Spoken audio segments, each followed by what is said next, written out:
Hello Libra, welcome back to my channel. I am Mariana and I will do the vibes inside for you today.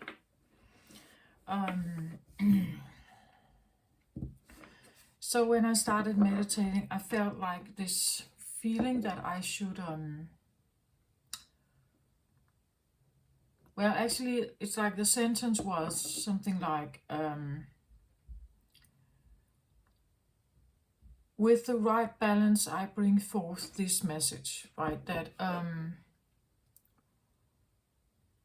so maybe there is a tempering, like something that needs to be a little bit considerate maybe, or something.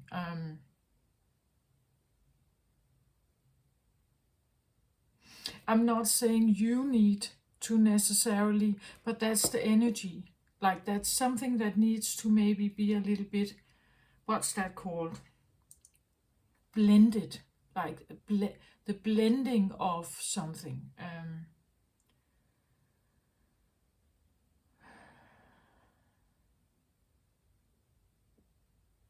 So with the right balance, I bring forth this message, right? That so with the right balance of decisiveness and boundaries, or with willpower or anger and boundaries or something, with the right balance of something, I want to bring something forward, right? It's so maybe you want to do that in a situation, Libra, or someone wants to approach you and there's this like a balancing or consideration that, you know, like just a simple thought about your word choice perhaps, or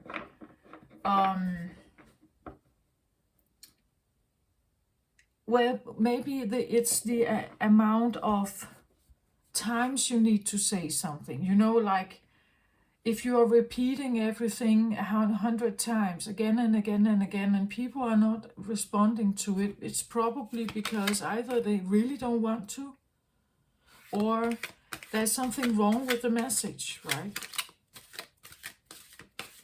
They don't like the message, they don't want to take the message. I said in the Gemini reading, I said something about bouncing off a message, that if you are a sender of something and the sender needs to have a receiver, otherwise you can broadcast and nobody catches, you know, like the message. You're broadcasting out in space, nobody responds. So you don't know if your message actually has a receiver. Is it received somewhere?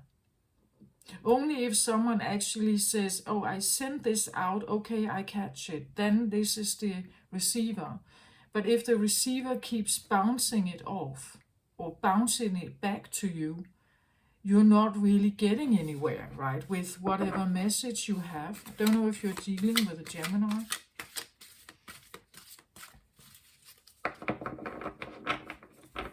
Libra, but there's definitely something about, well, you are all about the scales, right? The balancing of the scales. You are about, now you are Venus, like you are the feminine, like a sexy, hot Libra, right? That's that, or it can be definitely, right? That there's something about romantic relationships here and something. Maybe it's something about, you know, a balancing between romance and sex, or, you know, that something needs to be balanced out somehow. And that's not at all uncommon for you, Libra, right? That is probably your most significant life lesson. Wanting the balance, not getting it, not knowing how to get it, trying to get it, figuring out how to have it, and so on.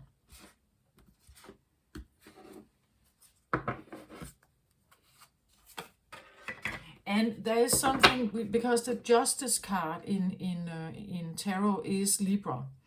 And the Justice card can has a certain effect of like, well, maybe there are two here now. Like a judge. The Justice card looks like a judge. A judge who weighs the scales and has the sword of truth or the sword of judgment, the sword of contract, the sword of sentencing, you know, like, and, or verdict, right? The judge is like, when the judge has spoken, it's the final say, kind of, right? Then, and therefore, I feel like the judge has to be pretty sure, right? The lawsuit, the entire lawsuit, or the presentation in court has to be really good and significant for a judge actually to make a good ruling. Otherwise, secrets are hidden, stuff has not been told, witnesses haven't come forward, and you know, there is a sense of either misconduct or missing links. For a judge to rule, they have to know quite a lot. They have to be also rather impartial, actually. If you look at someone in a courtroom, even before you sit down and talk to them, and you are already judging them, I would say you are probably not a fair judge, right? Because there can be circumstances we don't know anything about, right? But most people have prejudice. Most people don't. Some rely on looks, right? Some rely on money. Some rely on the word, and it depends on what you are ruling by, Libra. What are you ruling by?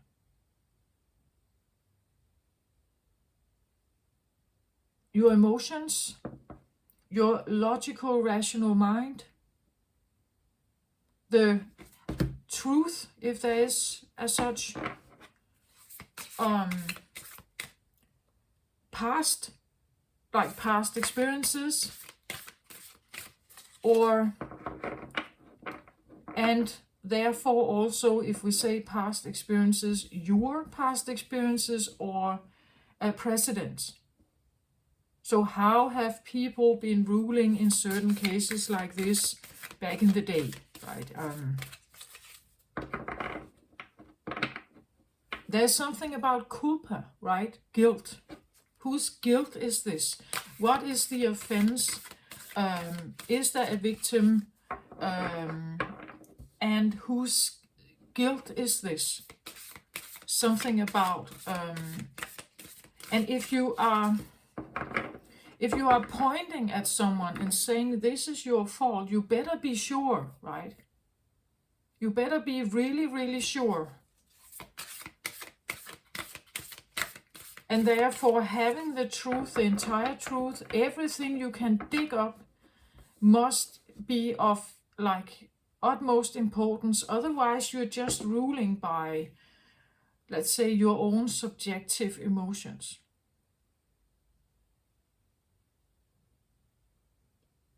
I think most people do, and there's nothing wrong with that. It's just if you are really discrediting another person and blaming them for something, you must be very sure, right? You must be quite sure in your judgment.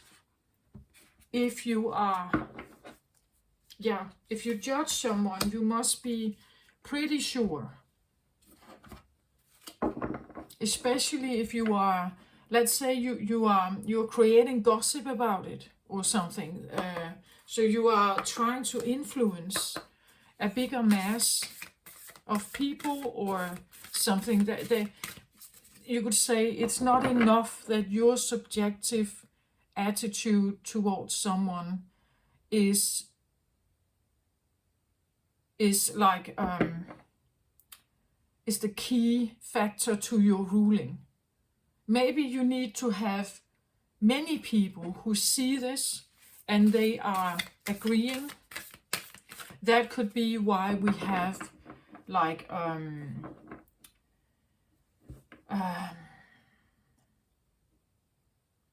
what's that called?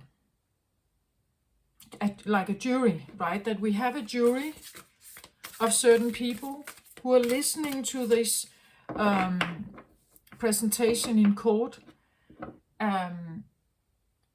together with the judge. So the judge is basing the ruling on also what the jury is coming up with, right? Again, otherwise a judge can be a dictator, right? A judge with singular power can then have the ability to be the prosecutor, to be the judge, to be the executioner, all in one person. And that would then you have a dictator, right? That is a that can be a bit dangerous.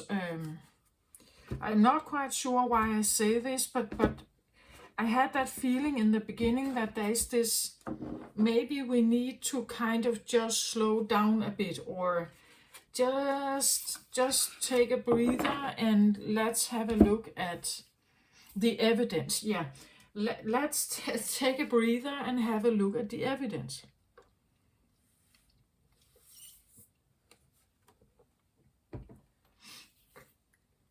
So the green cards here from the Good Tarot is overall and underlying energy, and it's like there was 2 cards coming out as underlying. So we'll see when we get there. Let's see if there's something else here that wants to...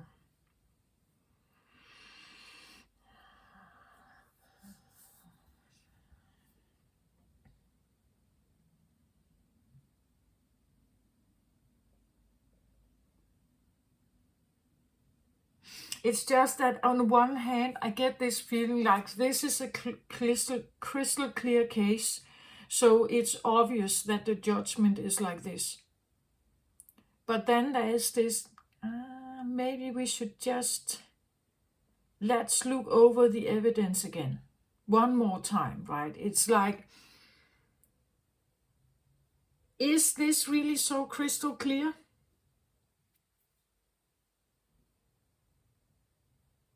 Again, as I've said so many times on my channel, it's like every time I pick up a card here, normally there is like a ground understanding or a basic understanding of a card.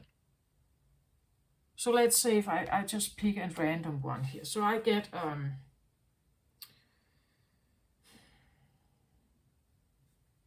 and then I get this one, divine guidance.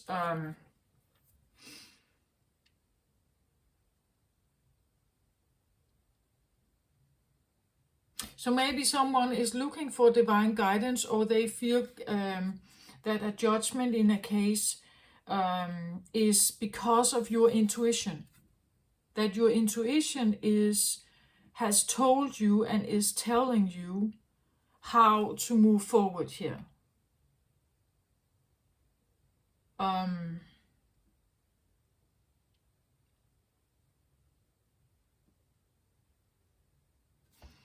And you could say it's a good thing to be divinely guided. It's a good thing to trust your intuition. But what if you mistake your intuition with your ego?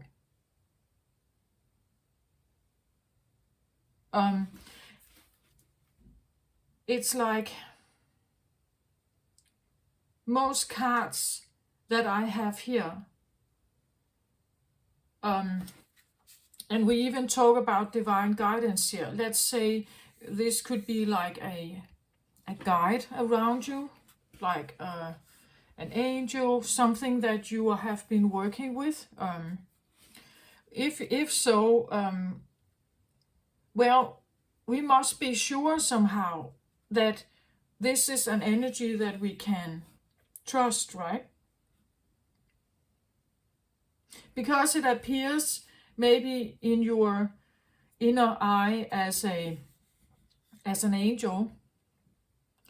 Can we be sure that it's a good energy or a loving energy? We should be able to feel it, I think, right? But what if an angel can, a devil can disguise themselves as an angel? Can we trust what we see then? Can we be sure that if I go to a priest and I'm looking for divine guidance with the priest, that the priest is telling me the best thing? Can I know for sure that I will get the divine guide? I hope for that, right? But what if that's not what I get? Someone will tell you what you want to hear, right?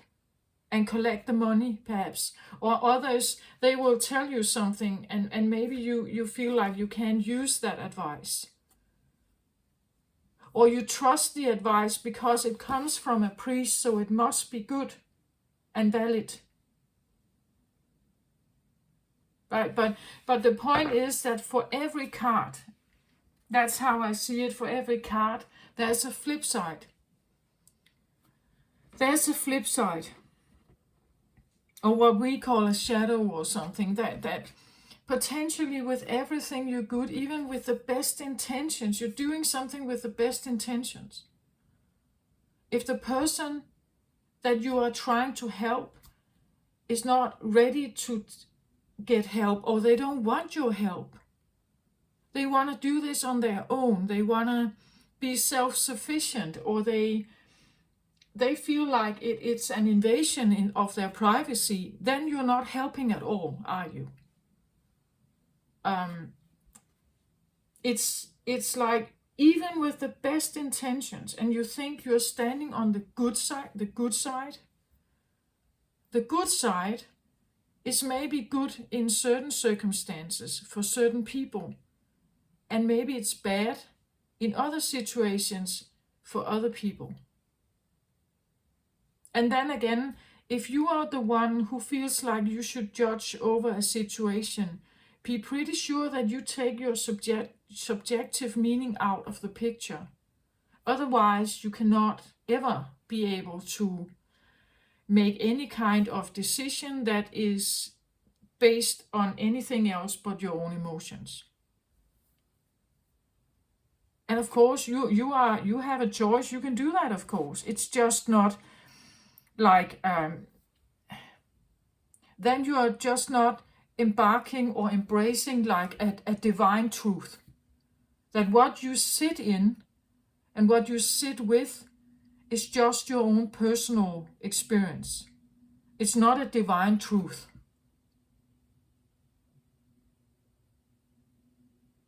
It cannot be.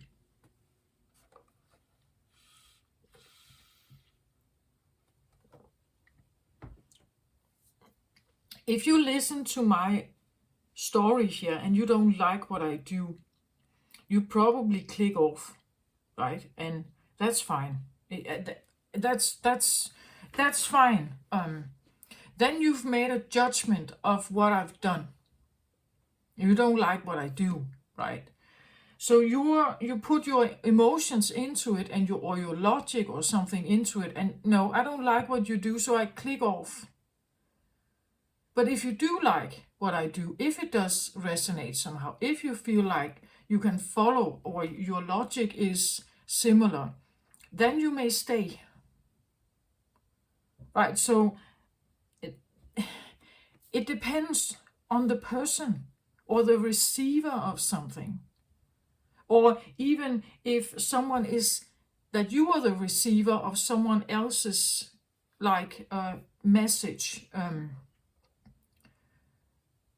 Like they send something to you. Whether you want to be the receiver depends on your personal composition, your emotions, your way of interpreting the world and everything. Otherwise, the message won't, you may just bounce it off, as I said, right? It's like, or you put like a wall up and you say, no, this is not for me. I click off the channel. You see, that's what I mean, that there is a sender and supposedly a receiver. And for something to be received right, perhaps, sometimes the message that is sent, maybe it needs to be, as I said, a little bit, at least if you want the message to go through Libra, if you're sending a message to someone and you want it to somehow grow, or that they receive it, they take it and listen to it, accept it, maybe you need a little, like just a little bit,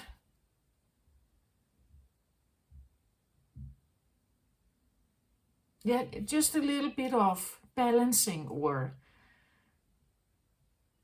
just take a breather, think about it for a day, and then you say something, right? Then you've found the right word choice or something. Or your temper is different, or like maybe it's almost like how something is presented. It can be, if we present a certain message in a harsh, direct, subjective or reactive way, the receiver could probably choose to just put their wall up, right? They don't want to listen to it. If you somehow can balance it a little bit more, maybe there is an opening.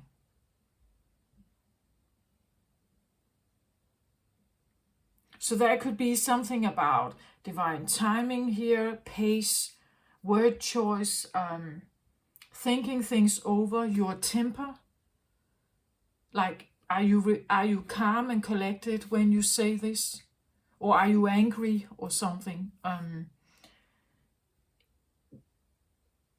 Something like, and I get a feeling that it's a delicate matter. Somehow it's delicate. Somehow.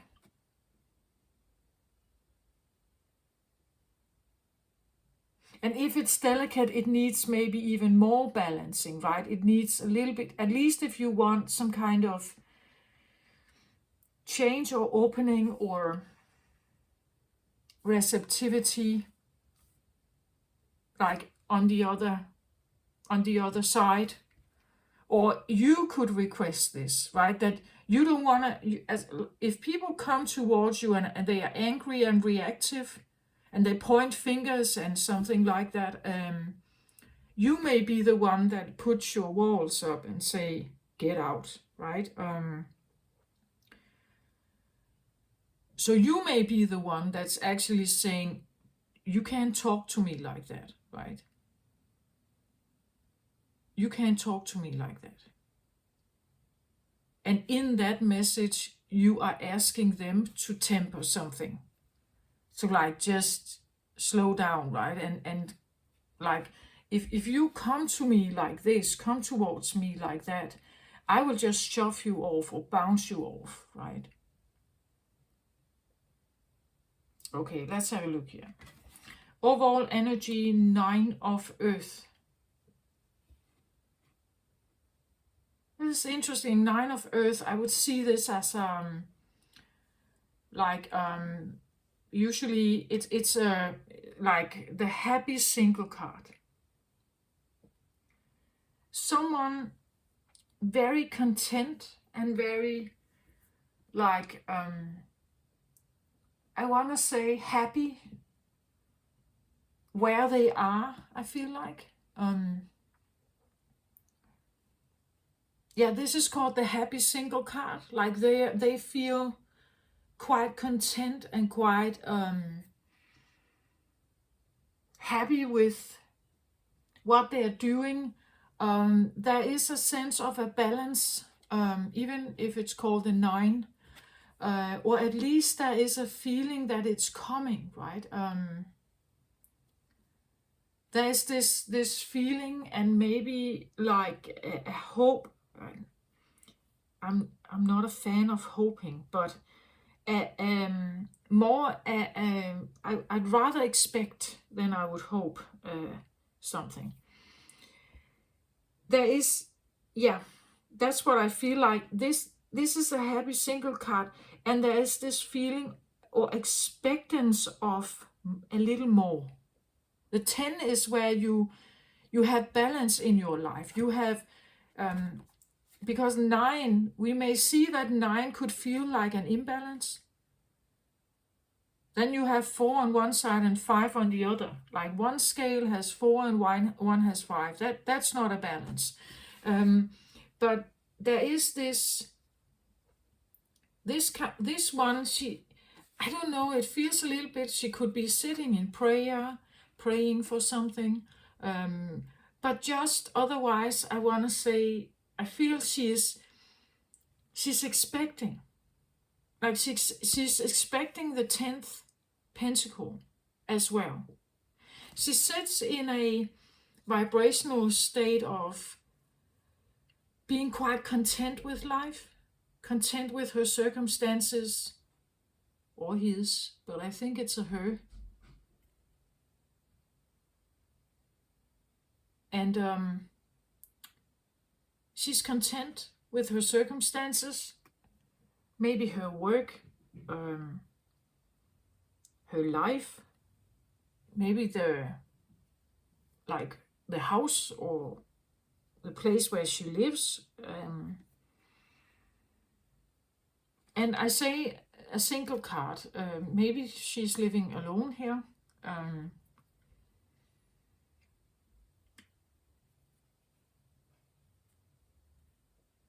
And there's a sense of a balance in the earthy element. Like maybe this is someone who finds a lot of balance with earthly elements. So nature, the like earthly life, earthly work. Maybe you have been involved in some kind of situation with an earth sign, Taurus, Virgo, Capricorn. And they just seem like they are rather content with what they have, where they are. This could be you, of course, Libra, right? But then I want to say you are quite content where you are. You are content with your living situation. And I get still the feeling of expecting more. Like expecting, well, maybe you are expecting, like literally you're pregnant. Or you are expecting something to come in.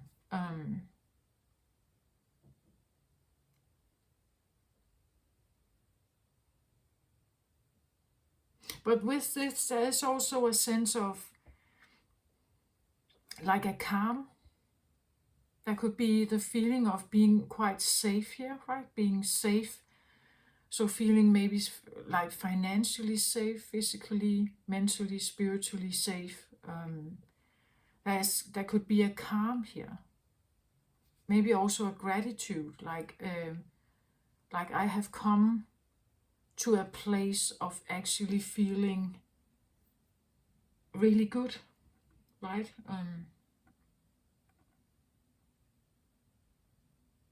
I'm feeling really good. I know more is coming. It's on its way. But I feel actually quite content. This could be a card of like, just, like stopping in the moment and being grateful for what you have. Feeling very like that. This is like a a frequency that you can tap into, a frequency where you sit and you're just in gratitude, right? You're grateful for what you have. You're grateful for your circumstances. Maybe you are grateful for your feeling of calm and peace and financial stability. You are that could be, it could be a feeling, this, right? It is a feeling, but it could be something you tap into, or something you want to remind yourself that once you may not have felt like this, right? Once you didn't have that. Once you were actually not that satisfied. Once you were maybe really out of balance. But this feels actually quite good. That could also be what this is, like this tempering, because it's, again, it's easy to maybe point a finger on something, but actually take a look at the life you have. And if you take a look at your life and you are a 9 of Earth here, I want to say, well, okay, you actually have a pretty good life, or you have a pretty good situation here. That's the 9 of Earth. This is not a bad situation. You may be single, so if you're pointing fingers, why can't I find the right person? Why can't I? You still should maybe just temper a little bit, because look at what you have. Look at what is around you. What you have somehow manifested. Here we also have good friends, right? We have money in the bank. We have like a feeling of, as I said, safety and calm. There's no like drama necessarily, right? This is a rather stable, solid situation. So before you are attacking this, or thinking that you have a boring life or something, maybe just take a look at it and compare it with others, right? Or if someone, as I said, maybe you're the one that kind of comes in and balances here by saying this, making someone aware of this, right? That they come in and they complain about something, and you say, but have you looked at your life lately? Like, you have like so many good things going for you. Such stability. You have money in the bank. You have a good job. You have solid, good friends. Yeah, you may be single, but actually there can be prerogatives also with being single, right? There can be advantages perhaps by being single. Things that are different. So have you looked at your life lately? Maybe you are the one that kind of just, maybe we should just take a look at what you actually have. If someone is complaining, they're sending something towards you, and you could be the receiver and say, yeah, I think that too. Government is shit, and politicians are, or blah, blah, blah. Like, you could receive that gossiping or this mockery somehow. But you could also be the one that says, okay, I get it, you're complaining about something, but have you looked at your life lately, right? Or this can also be that this is the one you choose to be in a discussion. You choose to be the one that stands here and stands in a more, I almost want to say, a protected, safe energy. Like, you decide to be this one, right? Maybe in a particular situation where you say, I could come in with all force and swords and everything, but actually I come in and I just stand in this grounded, somewhat like a grounded, content, safe personality. I come in with this personality here. A personality that is grounded, it is calm, collected, it is it doesn't come with a lot of negative energy. It tries to be positive. It tries to be, not overly positive, but having this balance. The reason why you do it is to protect yourself. Like, there could be a situation where you know that if you come in with full force and you shout, nothing will be gained. But if you come in like this, you are calm to the environment around you, but you are also kind of protecting yourself, that this is the stance I want to stand in. Like, this is the persona I want to have in a particular situation, where I will be the one that stands like this. And if I'm attacked, let's say people come to you, why haven't you found a husband yet? You need to have a boyfriend. You need a man in your life or something. But actually you are quite content where you are.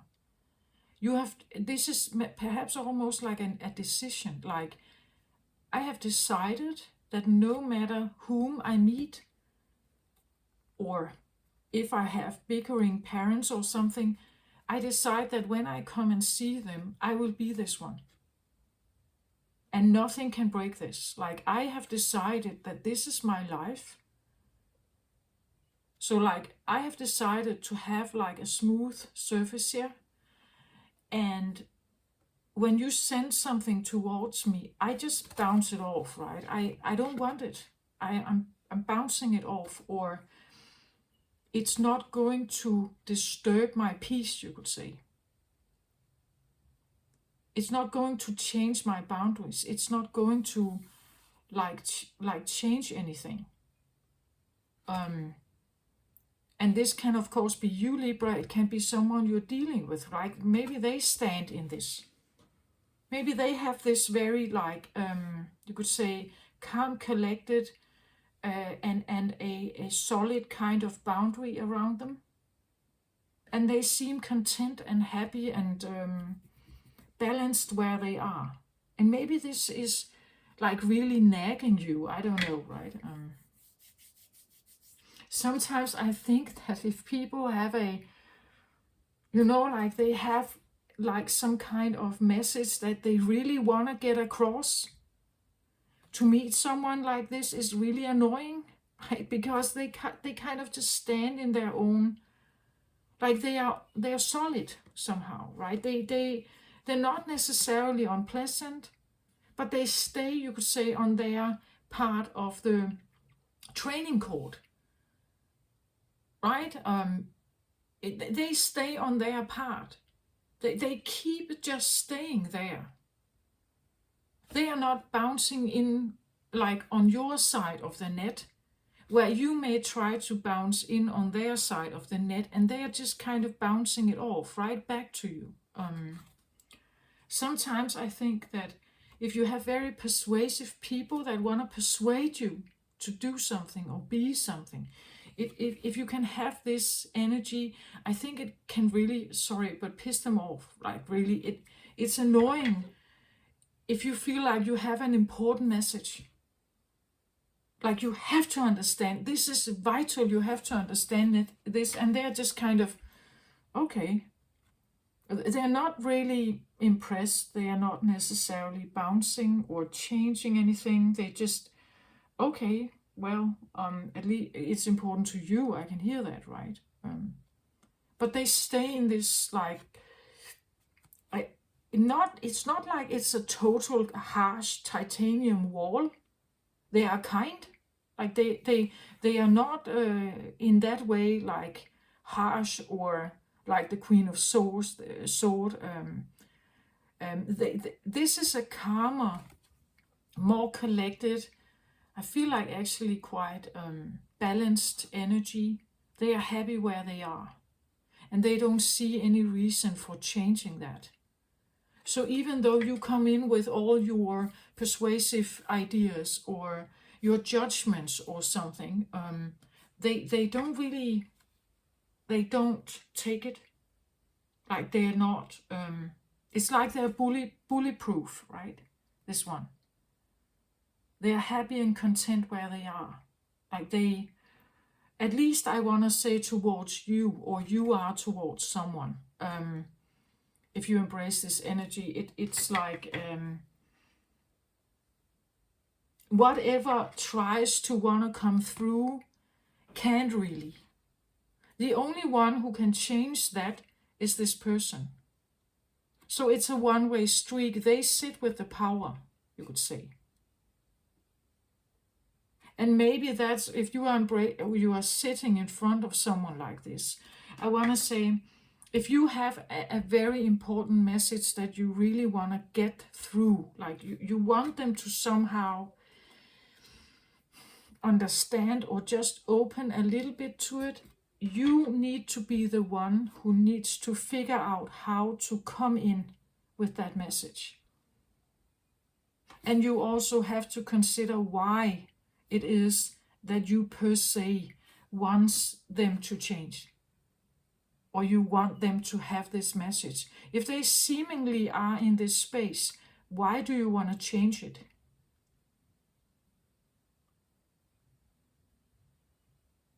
Right? Why is that important to you? If this is you, Libra, you may have your reasons why it is important for you to be here in that situation. Right? To protect yourself a little bit against some kind of like judgmental criticism or something. I get it if it's you, but if it's someone else who stands here, we can just reverse it, right? If they stand in this energy and they are not really budging or opening up to anything, it could be that they don't want your advice, or they haven't asked for it. They don't see a reason to change. They don't want to change. They don't want to hear the criticism. Because if it's, as I said, if it's you, it could be like a protective mechanism. We don't want like to be like stone thrown at us. But we can flip that energy right around and say that could be what they are trying to avoid, right? So they may stand here in this way of being because they don't want to get stoned, right? They don't want to be hit by the stones that you may throw at them, right? So it goes vice versa here. Okay, so let's see. So they stand in this energy. It's not they're not like they can still be calm and friendly and like polite or something. Like they are not like necessarily like rude or something. That's not how they are here. They're pretty content where they are and they stay there. So underlying energy, 10 of Fire and Queen of Earth. Interesting. It's like I had two cards. Let's see which one was it. This one was actually at the bottom, the Queen of Earth here. Yeah. The Queen of Earth,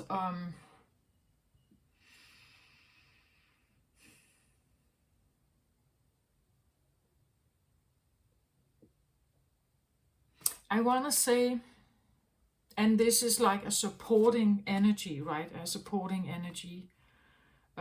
It came out when I tried to take just the bottom card here. This is the bottom card underlying, so the Queen of Earth is definitely here. And then there's a 10 of Fire, and this 10 of Fire has been here before in the three first readings, Aries, Taurus, and Gemini. And again, I said you may have been dealing with a Gemini, or it could have been, right? It doesn't have to be.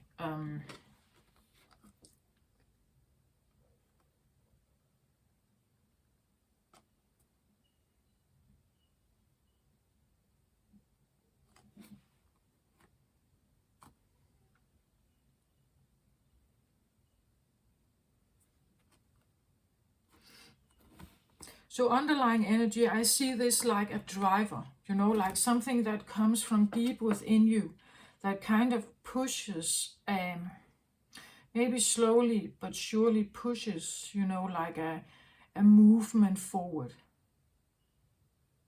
So it's something that inspires you, pushes you to act in a certain way, be in a certain way, or something. It pushes an energy forward that results in this, right? So I get, well, the Ten of Fire is about putting your burdens down. Someone is tired here, right? They have been trying to juggle these burning fires here for such a long time and keeping them in the air. And now they're pretty tired of that. This is an exhausting job here.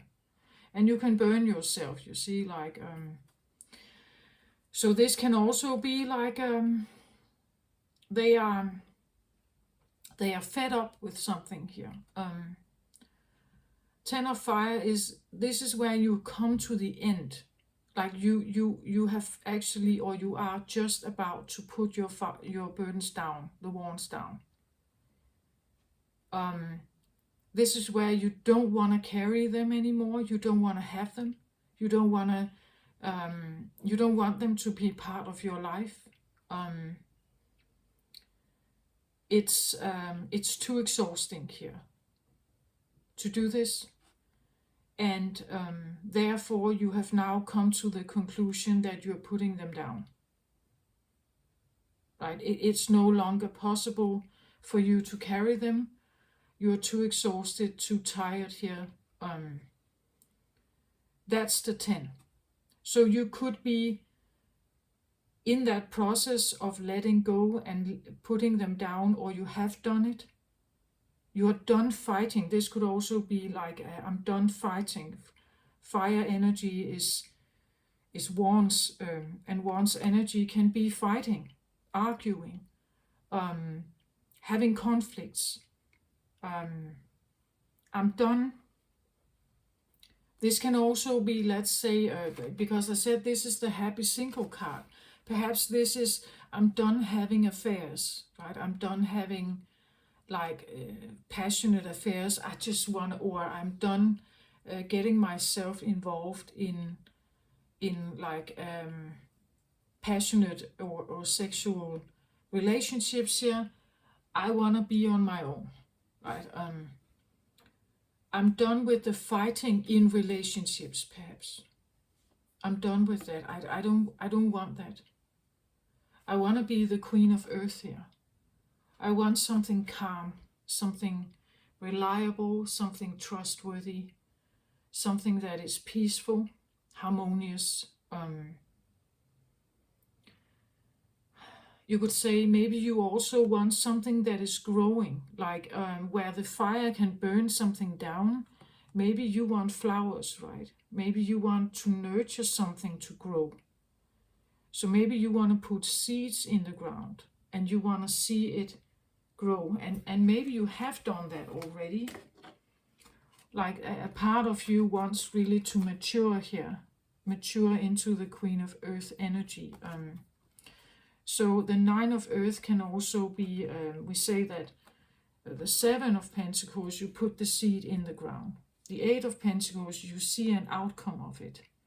And the 9 is then, now you sit in this, you could say, growing abundance of what it is that you have created or what it is you have nurtured here. The Queen of Earth is I want to say,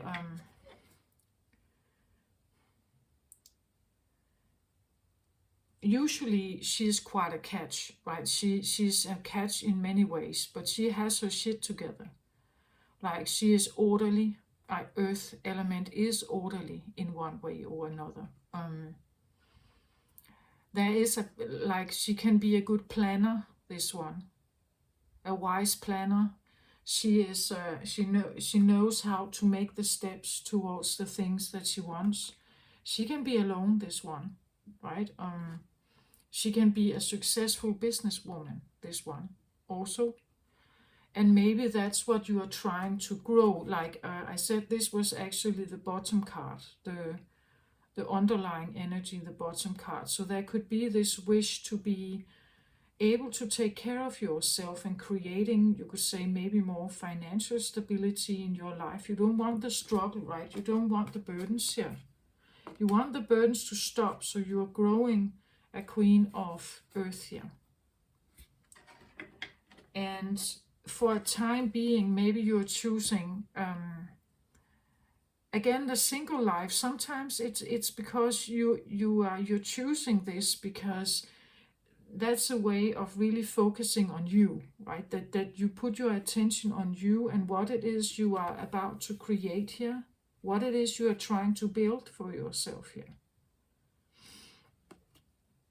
And feeling the gratitude of that actually this is what I choose, this is what I want. And that is what maybe that's also the tempering thing, that something has been really out of balance for a time being here. And what you want is this, like you want something to be much more stable and, as I said, calm waters. And so like it has to be more, I want something stable, solid, long-term.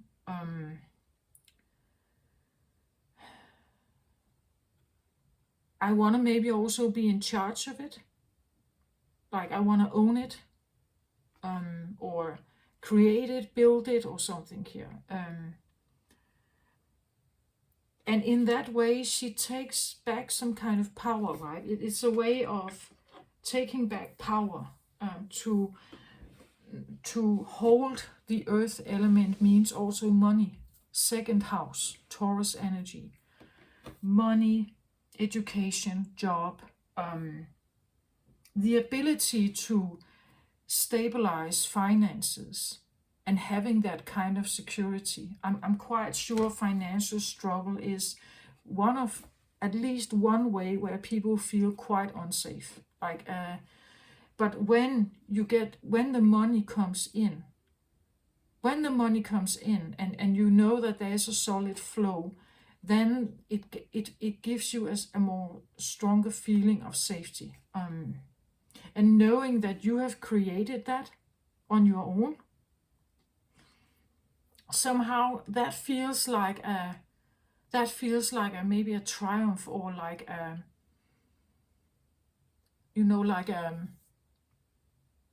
again, like a balancing, like now something feels better, right? It feels better. And again, the way she has her hands here, it feels a little bit like being very grateful for what it is that she has figured out here, what it is that she has been like, what it is that she's building, I feel like I want to say here.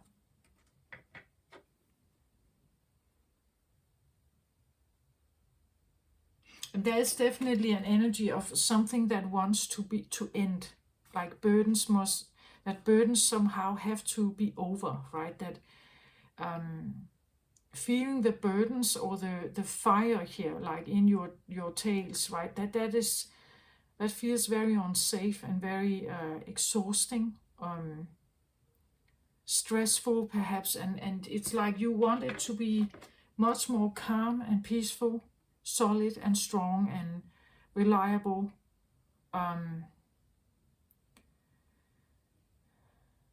Money in the bank, something like that. And to be this one, you somehow have to learn how to make the plans, or figure out to make a plan that is a long-term thing, right? That you can build on over a long period of time. Let's have a look at the next one here. The garden and the gate. The moon. And the starseed elemental. This one came out in Virgo also. Let's have a look here.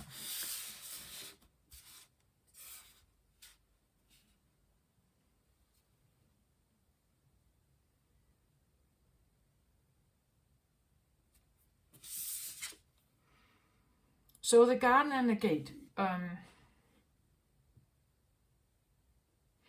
Well,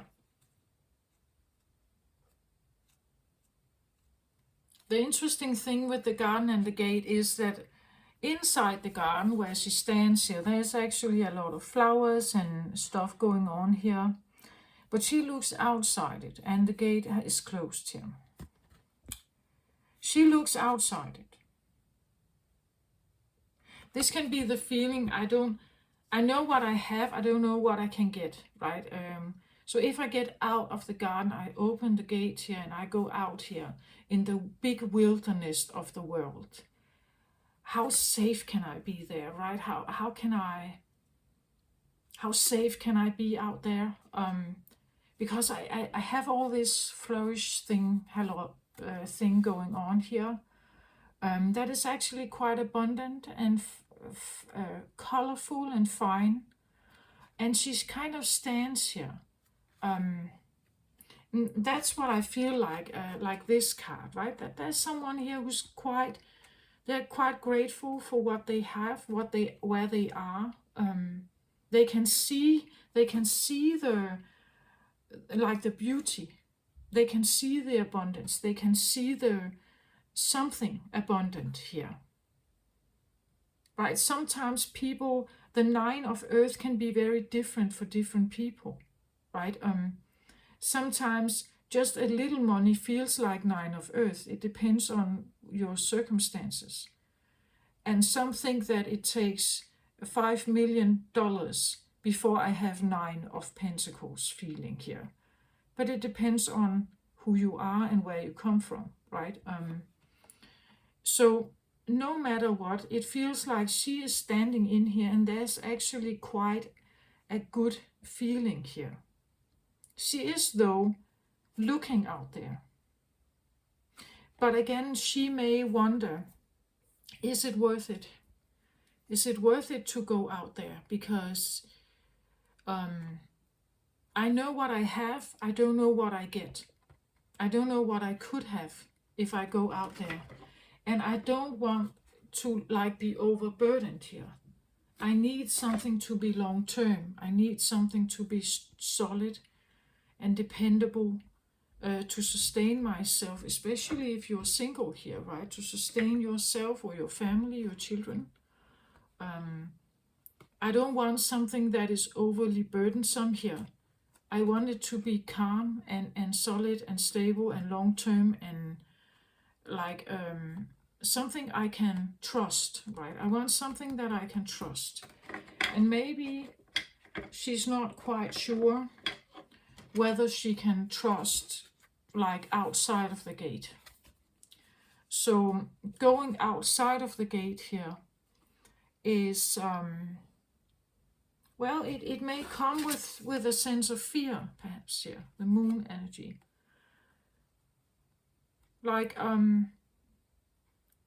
Or again, someone could present like this, they could show you this. This could be what they show other people. But deep underneath it all, they like what they have, but they also feel maybe a little bit, I don't know, they are still wondering.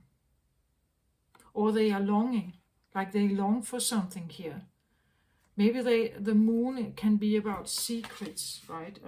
It can be about fears, shame or guilt or trauma or something. It depends on you, it depends on the situation. But there has definitely been this experience. This is a driver within you. So there has been an experience of exhaustion. And wanting to avoid that could be what also is here in the moon energy, that I don't want to exhaust myself with going outside the gate here. Right? I need, that could also be why we have this as an overall energy, that this is what I need. I need an existence where I feel like this. Right? That this is what I'm focused on, the overall energy. I'm focusing on having this, feeling like this, and having this. Because I've tried this and I don't want it. But there could also be something else here. The reason why you want this as well is the star seed elemental here. And this is like on the side. And this is what I feel like can be important to think about if you are considering to go outside the gate. Or maybe you feel like my gate is limited.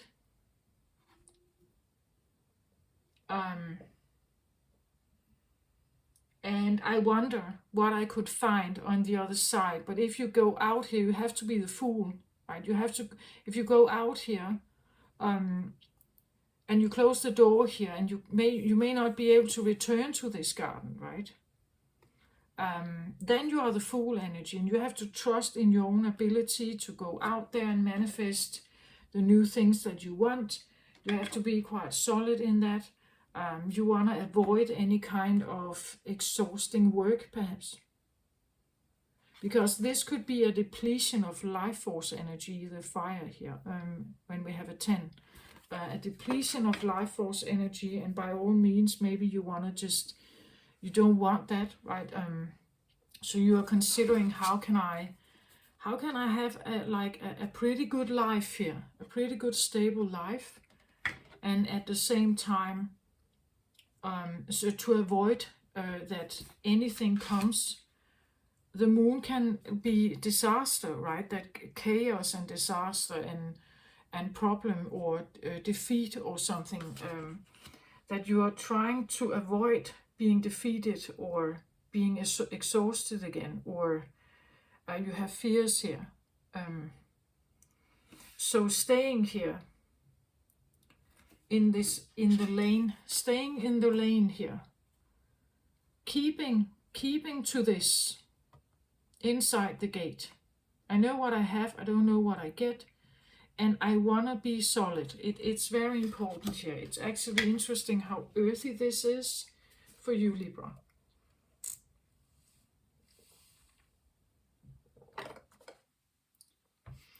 But the star seed elemental usually talks about childlike approach to something. Inner child, your children, the innocence of children, and how they see the world, right? They see the world in a, like they have an exploration, and they don't have, I want to read from the book. I think it describes it quite well. So it says here, children as teachers, fun, lightheartedness, joy, laughter, newly incarnated souls, the child within, maintaining an inquisitive perspective, wonder, and imagination. Being with children can be a great way to recapture wonder, innocence, unapologetic truth and wisdom. Their reality are not yet muddied by shoulds and cannots, and their imaginations are often so wild and creative that they can be our biggest inspirers. Furthermore, as their incarnation from pure spirit is more recent, they are still aware of energy and have a natural psychic awareness. Sometimes adulting can become too serious. When this happens, bringing a childlike, lighthearted sense of play to your perspective can be the most productive way to rebalance. Facing challenging circumstances with inquisitiveness can bring joy to whatever we are accomplishing. Imagining stepping into a child's shoes and seeing how they perceive the world. If you have a problem, consider how a child might solve it. So, a lightheartedness, that is what we are looking for here. And I want to say, it is correct that the lightheartedness is easier to get in touch with if you eliminate fear. So if the base is safe, like if playing within the garden here is safe, it's easier for the child to find wonder inside the gate here. To a certain point, eventually they have looked at this particular garden for a long, long time. They have examined every flower, every little caterpillar and everything. But for a long time, as long as the gates are closed here, you could say that the child can explore here. And nothing is coming to kind of threaten it. But if something was coming to threaten it, it's more difficult for the child to have an adventurous side. It's more difficult to be open and trusting if you feel a threat all the time to your bare survival or something, right? Then you become occupied by survival. Then you become occupied by that. You become occupied by just the idea of having food every day, or a place to sleep, or something. Eventually that becomes more evident to your life than being playful. Life becomes serious, as I said, because it's something is threatened. The base of something is threatened. And I think that someone has tried that, right? You have tried something where everything was burning here, and you don't want that. You are looking for some kind of safety here. It's very exhausting to live a life where you are constantly fearing something here, right? Where you're constantly fearing that there's no money, there's no roof over the head,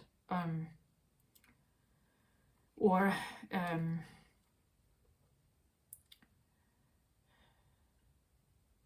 that I have been working 3 jobs just to barely get our payments done, right?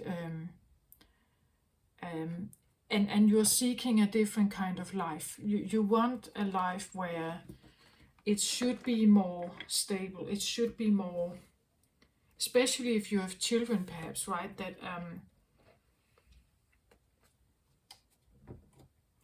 That if you have children that are constantly they see the worrying looks in their parents' face because, well, tonight we have no food. So I'm sorry, my dearest, but we don't have food today. Then food suddenly becomes this big thing. And going and exploring in the garden and looking at the caterpillar and the butterfly, it's not that fun if you are hungry, right? It's not that fun if you haven't slept, if you have been in danger, if you have been threatened somehow. Then you cannot have that feeling. You become fearful instead, right? You may have anxiety and all kinds of problems that makes life much more serious because somehow you feel threatened. And that could be what the moon is here, that something, that the one here standing here has this experience. They have such an experience here. And therefore they're not going outside the gate. But they are looking though, she is looking here, and it's like what could be out there, perhaps, right? I'm kind of curious what could be out there. But she's maybe not doing it, right? She stays where she is here because She has tried this. She has tried this. And that is not what she wants, right? That is exactly why she's working on this now, right? That this is more important. It's because she has tried this. And this is not fun.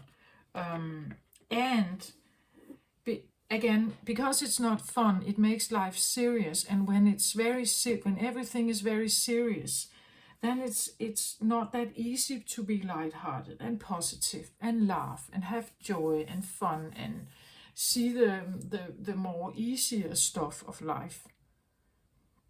Enjoying the sunshine or the raindrops or just watching I don't know, a puppy play or something. It's not that fun if you have been, it's not that fun if you have been threatened on a very basic, on your basic needs. When you have tried that, that is not fun. And I think that someone here has had that. In the Virgo reading, I talked about that we could say that this is like the inner child or something, but it is all down here. It has been like pushed downwards here, and a lot of stuff has been going on above its head.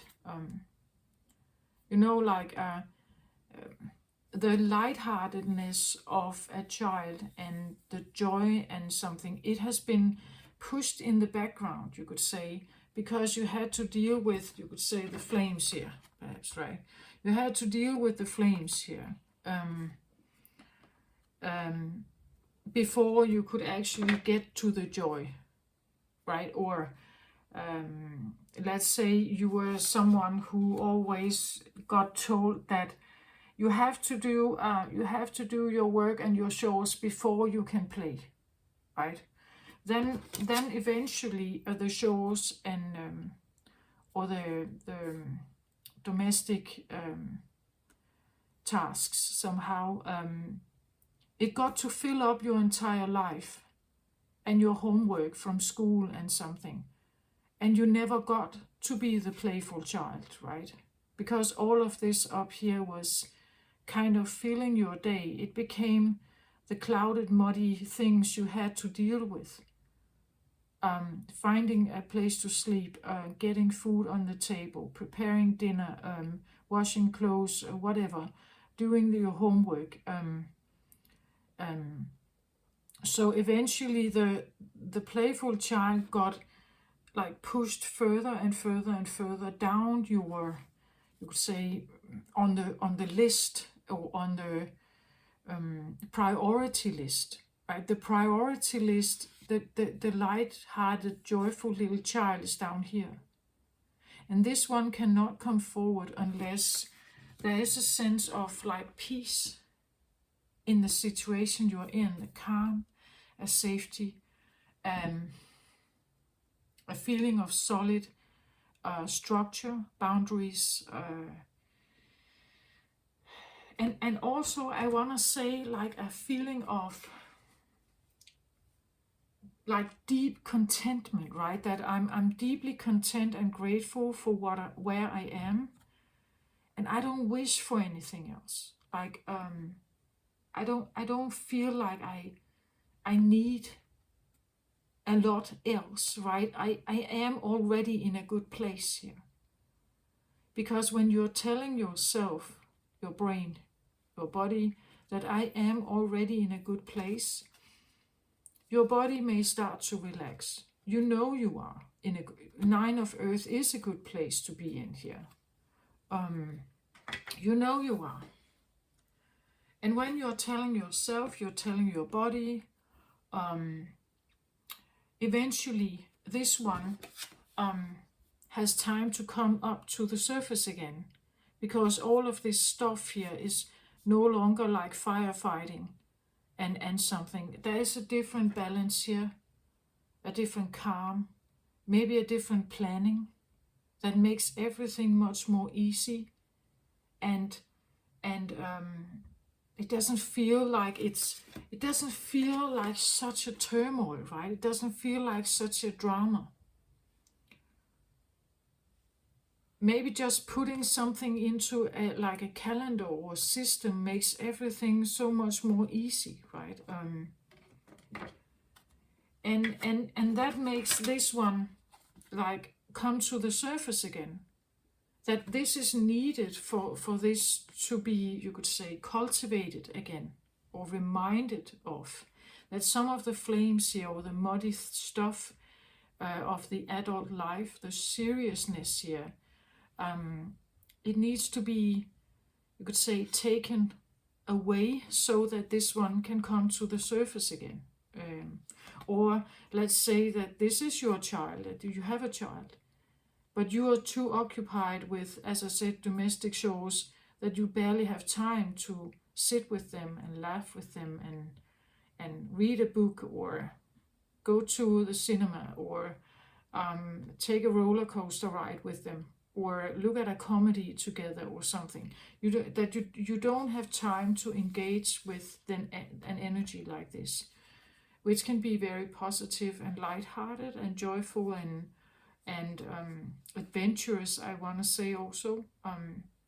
And there is this sense of awe about the world. A little child can be over ecstatic about just watching a hummingbird, right, fly from flower to flower. They can be overly ecstatic by watching the cloud formations change if they lay in the grass, right? They can be overly ecstatic by playing in water, in a little pool of water, right? It's that kind of little joy, you could say, that is, and that is mostly available to all of us if we just want to look for it. But as I said, it takes a sense of like safety and calm and security. The child can play freely in the garden because they are not exposed to that kind of thing. They expect the garden to be safe. They expect that they have a bed to sleep in. They expect food on this table. They expect that mom is there if they hurt their knee, right? They expect that. When you grow up in that kind of environment, you have no problem with going exploring. You will feel supported. You will know that my basic needs are met, and therefore I can explore other needs. So like how I grow my own like feelings of successes, like walking, jumping, biking, roller skating. And yeah, I will fall down. I will from time to time hit myself, but I can get up again because someone is there to care for me. There is care here. There is care, and there is like a primary care of your basic needs, but there's also social care and family care, and there's belonging. There's a sense of structure, or you could say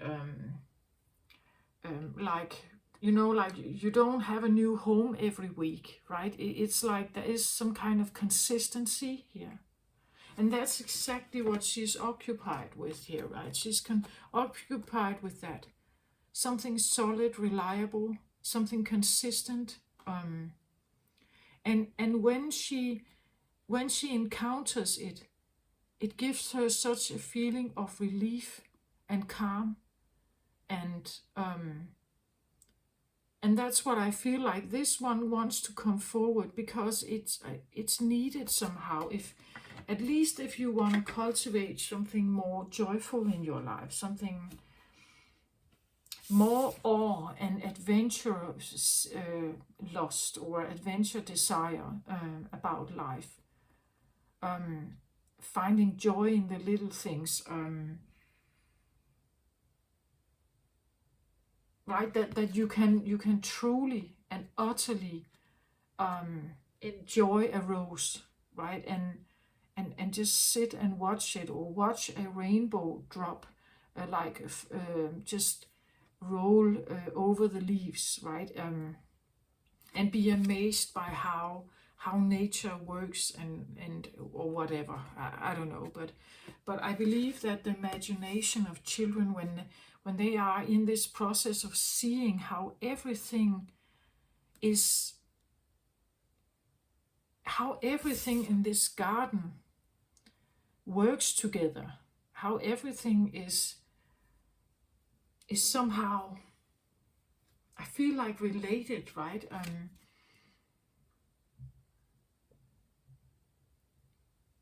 How perfect and how perfectly imperfect nature is also, right? That sometimes we construct nature, we cut the grass, we cut the leaves, we cut, and in other areas of the woods, nature grows wild, and it just is. And in other places we design it, right? But the child has no prejudice about this. They just go out there and explore it exactly as it is. If they get stung by a bee, if they can have help, right? If they can have help, they wouldn't mind go out there again, even though there's still a bee that could sting them, right? It doesn't matter. But when the moon is here, I want to say the moon can tell me something, that going in, like, the garden here is okay, but going outside the garden is probably difficult. Like, there's no trust to go outside of the garden. So I'd rather stay where I am, and be grateful. Again, there's something about her hands here. Like, just be grateful for what I have. I sit here and just, but and also knowing that if I can be grateful for what I have, I could actually just enjoy it, right? But if I could be grateful for what I have and where I am and what it is I'm trying to cultivate here, and this is not a bad place, the Nine of Earth. It really isn't. Like, if I could enjoy this and be grateful for where I am, I could enjoy it. I could enjoy it, even if my clothing is old, even if I live in an old building, even if I don't have a boyfriend, even if but I have something else here. I may have certain friends here, or I do have a little money saved up here, or I just got a new job or something. And if I somehow could be happy here, if I could be grateful here, if I'm grateful here, I could actually enjoy it. And if I enjoy it, then there is a bigger chance for me to see the more positive sides of life, right?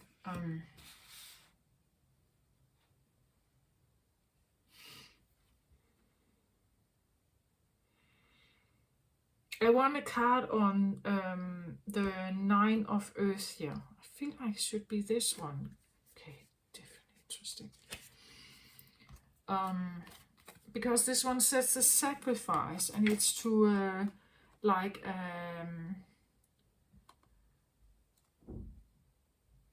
so the sacrifice, clarifying the Nine of Earth here. Sacrificing means that you give up something. You sacrifice something, perhaps to have something else. So to have this, where you can sit in gratitude, where you could actually enjoy your life, what are you sacrificing? Well, you have to sacrifice burdens, right? Feeling burdened. You cannot feel burdened and then or unsafe, or as I said, you cannot do that. And then at the same time sit here and be calm and safe and happy and grateful. So to have this, I feel like we must also admit or realize that to have this means that you may have sacrificed something, or you will sacrifice something. You're realizing that this may take a sacrifice. Maybe the sacrifice is that you let someone else go and you become single, right? Depending on what your life circumstances are.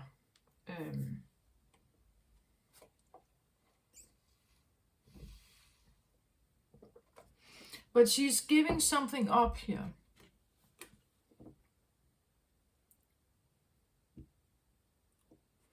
And somehow it's just the way she holds her hand here. It's like if I take these two, they kind of have this mirroring kind of thing going with their hands here. And that's what I feel like. Like the sacrifice is that I let go of this. I let go of something that I once took. Once I became the receiver of this, it somehow got my problem to figure this out. It feels like a burden, right? So it could be, I don't know if this is job, or maybe it's like you have been helping other people, or you took care of a lot of stuff here for other people, for yourself, for your family, for children or something. I don't know, right? But there's a lot of stuff going on here, a lot of things to have your mind on, right? You're very occupied here with something. And fire is like, fire cannot stand still and fester. This cannot wait until next week. Then it has already burned the house down, right? This is like, I don't want to say crisis, but yeah, it could feel like it has to be something that is done now. Like firefighting, right? You can't let this stand for very long, right? You've been juggling emergencies, I want to say, or it feels like that life may have felt like an emergency, right? That you barely had what you needed all the time, and therefore it was a constant struggle to just have the bare minimum. But that is also a feeling. This is a frequency, an energy frequency. And you may need to sacrifice that one, to let that one go, to have this, to have more of this. Because what you are doing is actually like, this is very tumultuous, very dramatic, very like life and death kind of energy. It's exhausting, it's tiring. It feels like a constant crisis, like a constant worrying, a constant like a constant stress, and you're sacrificing that, or you're needing to. That's what the 10 is, laying this down. It may, and then you need to sacrifice that, let it go. And what she's doing here, she's actually letting it go like a beautiful butterfly. So how I see this is like, she looks at this like a life lesson, right? She looks at this as, I have recognized this now, that this has been part of my life. I'm realizing that maybe it has been trying to push me somewhere. It has been trying to push me into a better place. But when I was in this, I couldn't see it. Now I see it, right? Now I see that it was a butterfly. Now I see the beauty of something very tumultuous here. I understand now, right? when I was in this, it was like a really struggle. But I'm putting it down now, and I'm putting it down in a way where I see it like this beautiful butterfly, and then I let it go. I'm letting it go with love, you could say. I'm letting it go with love. And that puts me in this feeling of like I get like a gratefulness, like I'm grateful for growing, right? I'm grateful for growing something else in me here, because it has really shown me something about my values, what I value most, right? That I really truly value something stable here. And I know also that even though something has maybe been very fun or exciting at some point, it has gotten out of hand. And I got totally overworked and overburdened by this. And it took all my power away. And I need to get some of this stability back. Because also when I have this stability, I have a possibility to cultivate this again, right? To find this in me. The moon could be like a feeling that it's a bit hidden, as like I said secret, but it could be like the feeling it's repressed or hidden, or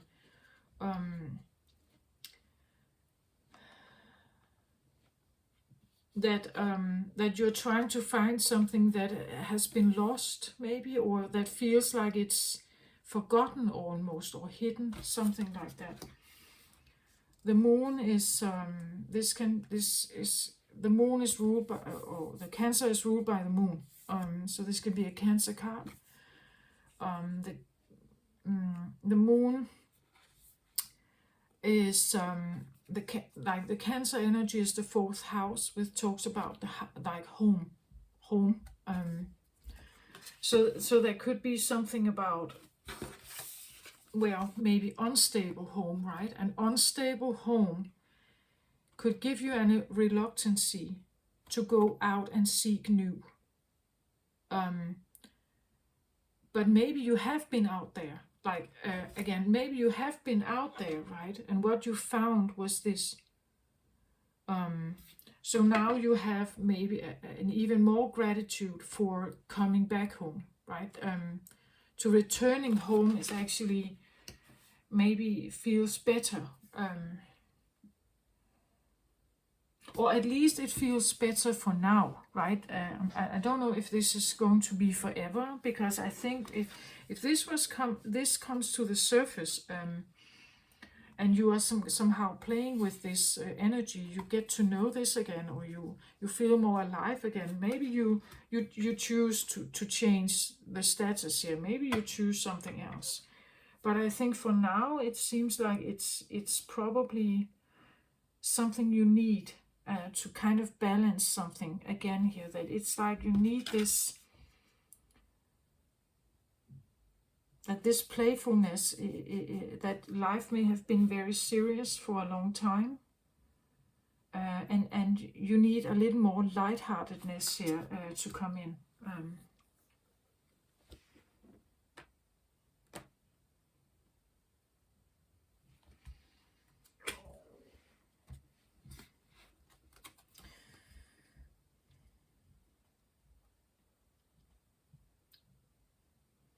So I wanted a clarifier on the starseed elemental here, and I got the 8 of Gabriel. It came out reversed, so that would be the 8 of Wands.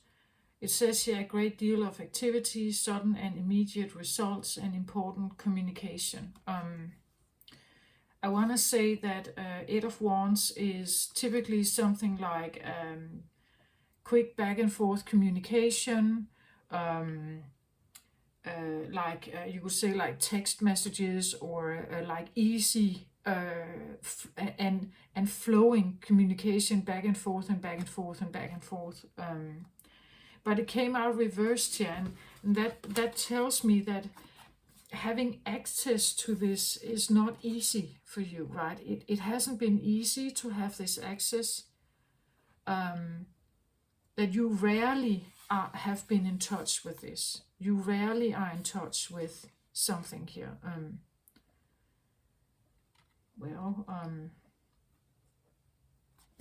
Now I get something like, if this is an estranged child, or like a child you haven't seen for many years. They live somewhere else with another parent or something. It could be the feeling that the communication with them has been very little, or, as I say, estranged or blocked or something. Not open channels to this.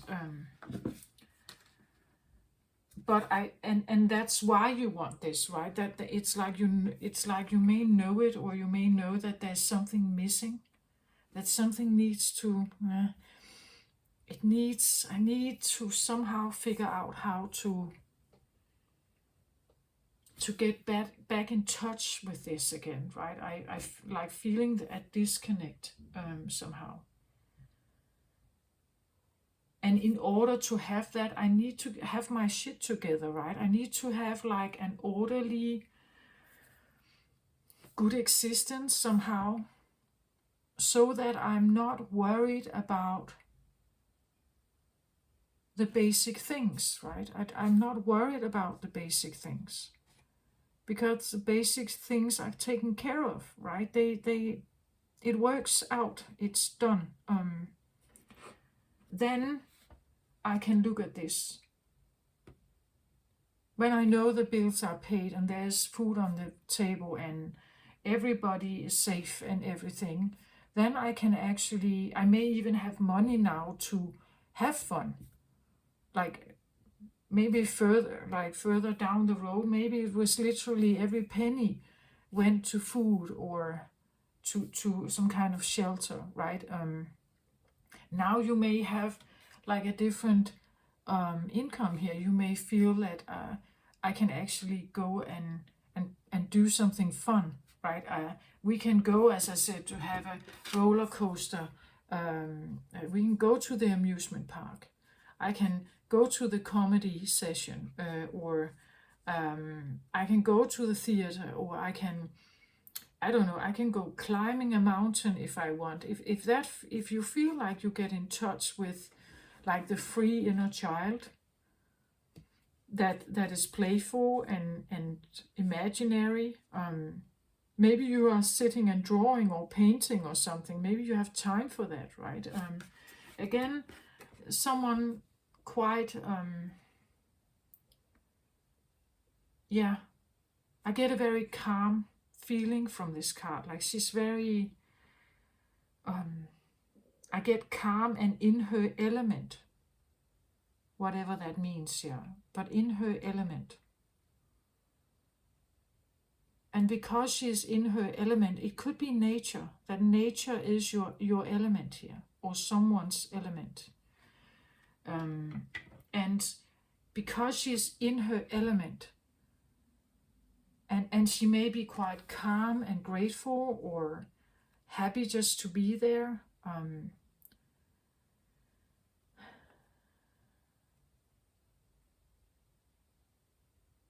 Again, the element, maybe the garden here, maybe it's a certain place, because I also see like the moon, or this cycle in the background, and the moon card is here, right? Maybe it's like reconnecting with a sense of a stable home, perhaps, right? A stable home.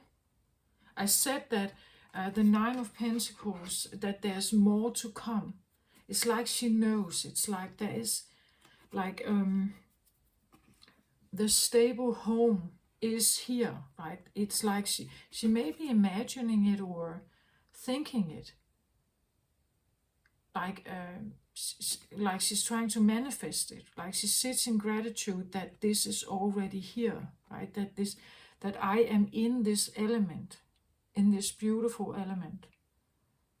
And because I'm in this beautiful element, I can be totally relaxed, right? And And because I can be totally relaxed, and I have let go with gratitude of the of the suffering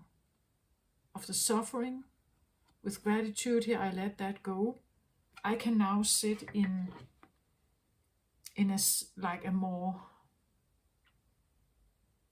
much calmer existence. But I get also with this card, it's like, again, it's she's sacrificing something. It's like she's doing this on purpose, right? There's something she's doing deliberately. It's a choice. She's choosing to look at this like the butterfly. She's choosing to send it off to the ethers for transmutation. She's sending it out there as a sacrifice, knowing that to have my change here, to have my transformation, I need to let something go. I cannot manifest something like this if this is constantly on my mind. I have to let it down. I have to let it go. That's why we have a 10 here, right? The 10 is like, but she may have been holding, like still holding it. The 10 suggests that she should open her hand. But by opening her hand, she is now changing like her entire vibration. When she has her hand folded still, the suffering is still there. The burdens are still there. She still feels the heaviness. When she opens her hands, they fall out of her hands to the floor. They're gone. So it's this simple little thing, right? It's this simple little thing, but it actually creates like a totally new, different feeling.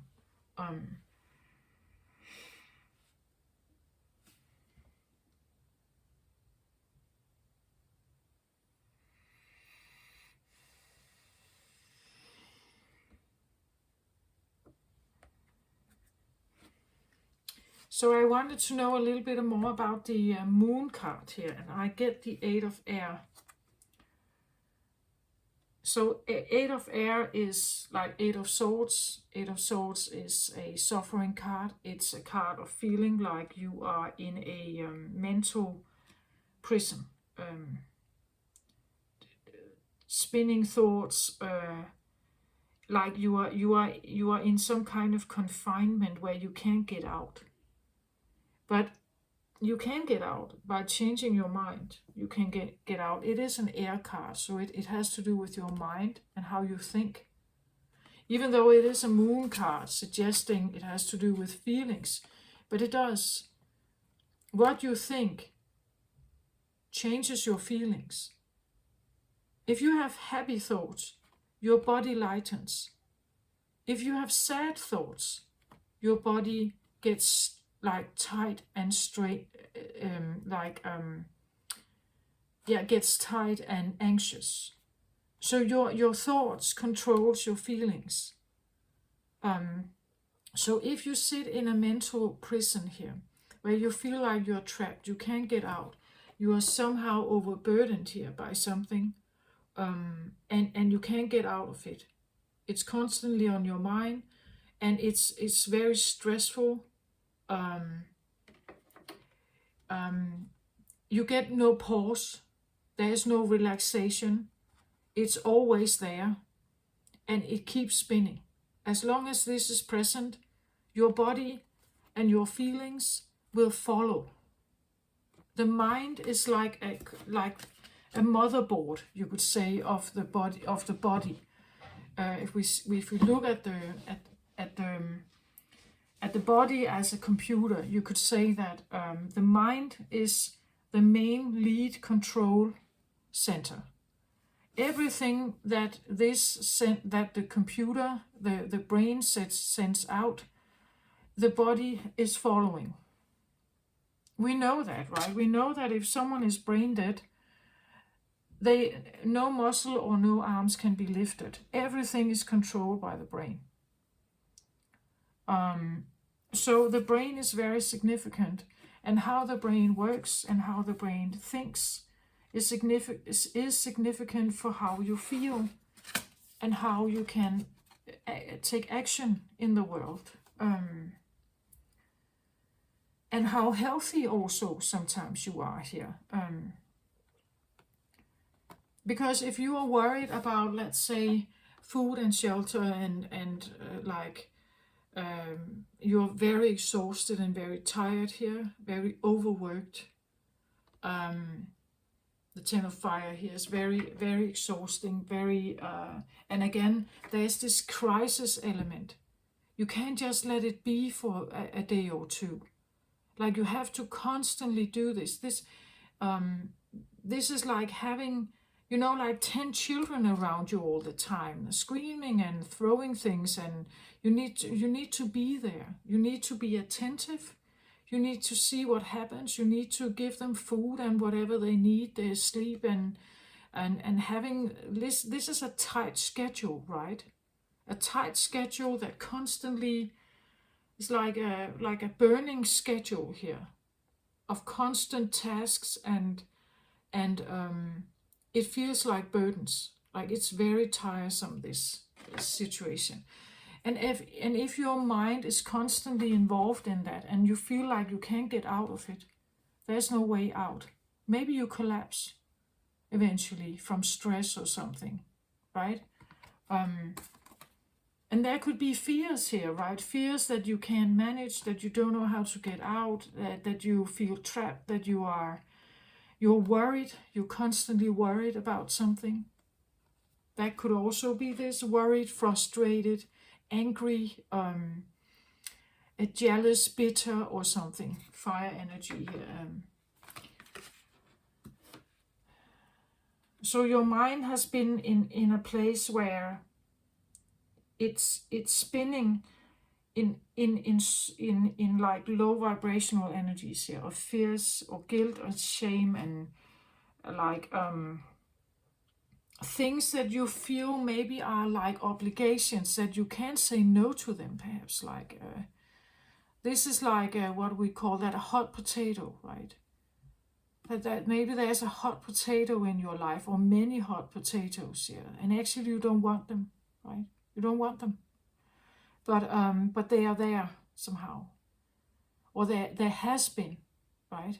And again, every time you catch a hot potato and you juggle it, you're kind of keeping it there, but you have to be like really concentrated on focusing on it and everything, and it burns you. If you hold it too long, it burns you. But what do you do with this hot potato if you don't know where to throw it?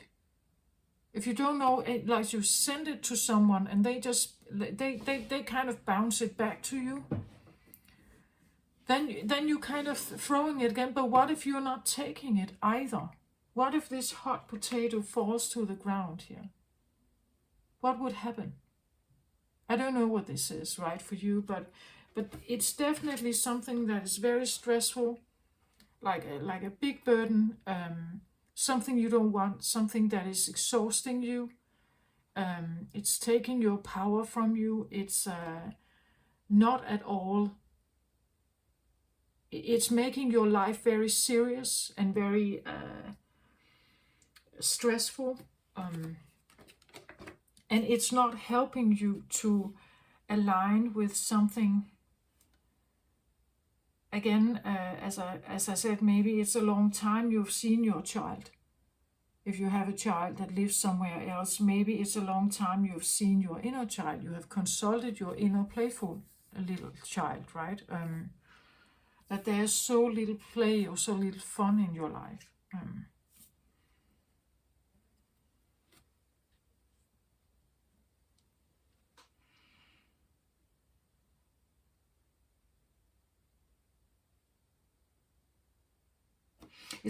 It could be like the feeling she stands and waits here, right? That she's waiting for you.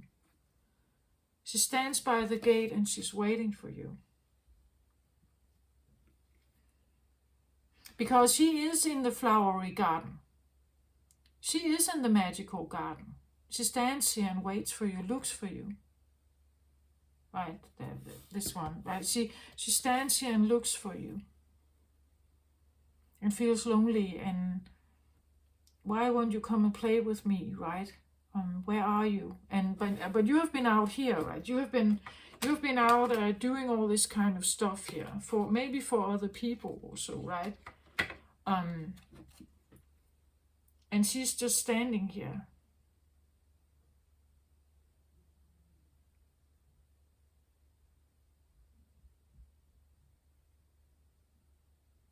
It's interesting, I haven't seen this before, but now suddenly today this comes, that she has the key here around her neck here.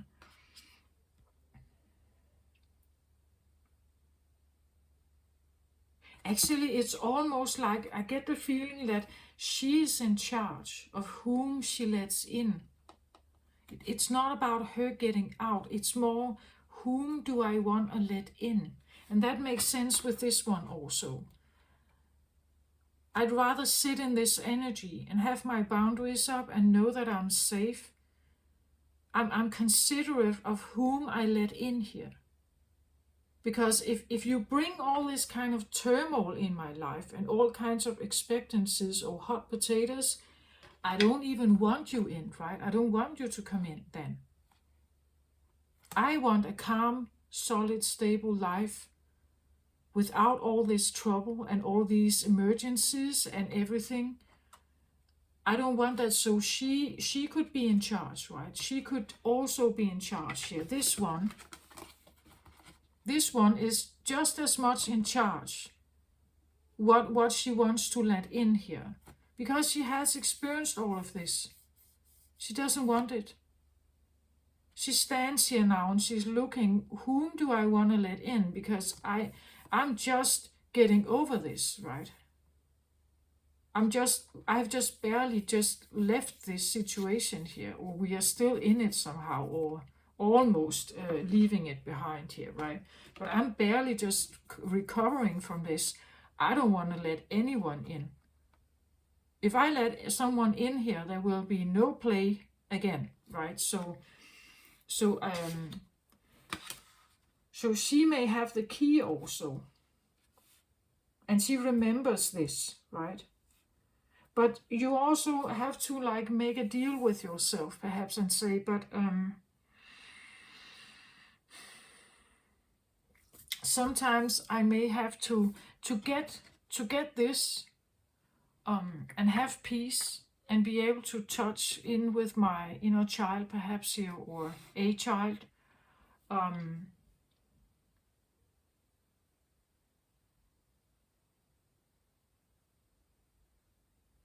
Yeah, I may need to come in a peaceful way, right? And maybe that's also the balancing here, that instead of coming in with a lot of, like presents or something, now I'm back, now I have all these presents, maybe you need to come in a different, a little like a different, smoother way, right? Because it's the one here, it's like she's looking here. She may be expecting someone to come, or hoping that someone is coming, expecting someone to come.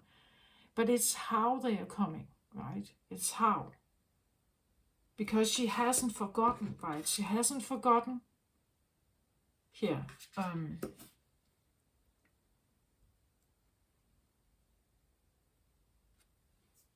And if this suggests something like an inner dialogue, that you have been gone from, like like this, you could say, the feeling of your inner child here.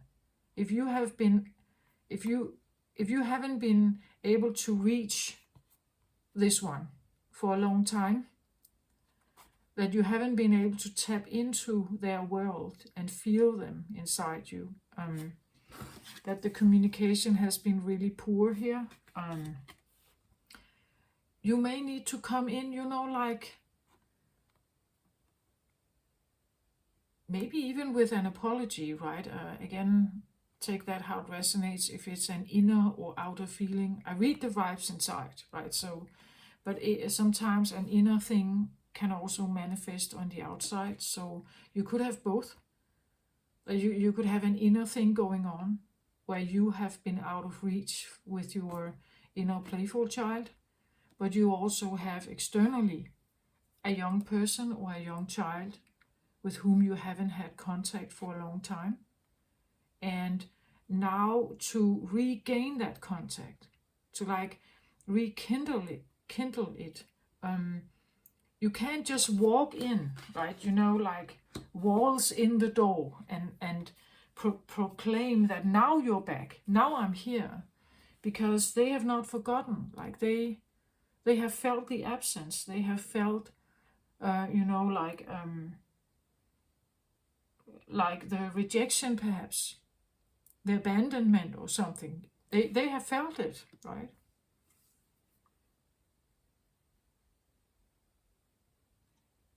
So there could be like a tempering, like if this is going to be a success, you have to, like, this could also talk about maybe if you have been a really hard worker and you've been out in the field all the time and not have much home time. This has been what you have been doing. But that you need to sacrifice now, right? You need to sacrifice being someone's hero out there. And choose something else, right? To choose to be there for someone else, or choose something else here. And as I said, you can come in with the trumpet, right? Da da da, I'm back. Have you missed me? And here I have like your birthday's present for the last 10 years.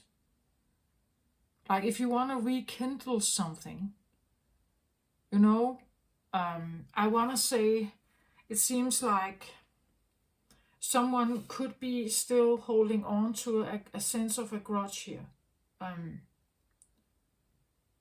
You know, like,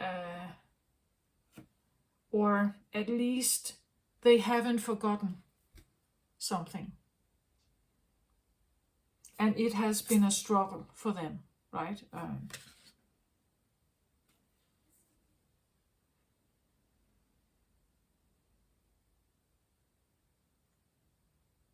And I can't seem to like shake this idea of the folded hands, like a prayer or something, like coming in like a very calmly and very collected and just, oh, here I have this little flower for you, right? I hope you like it.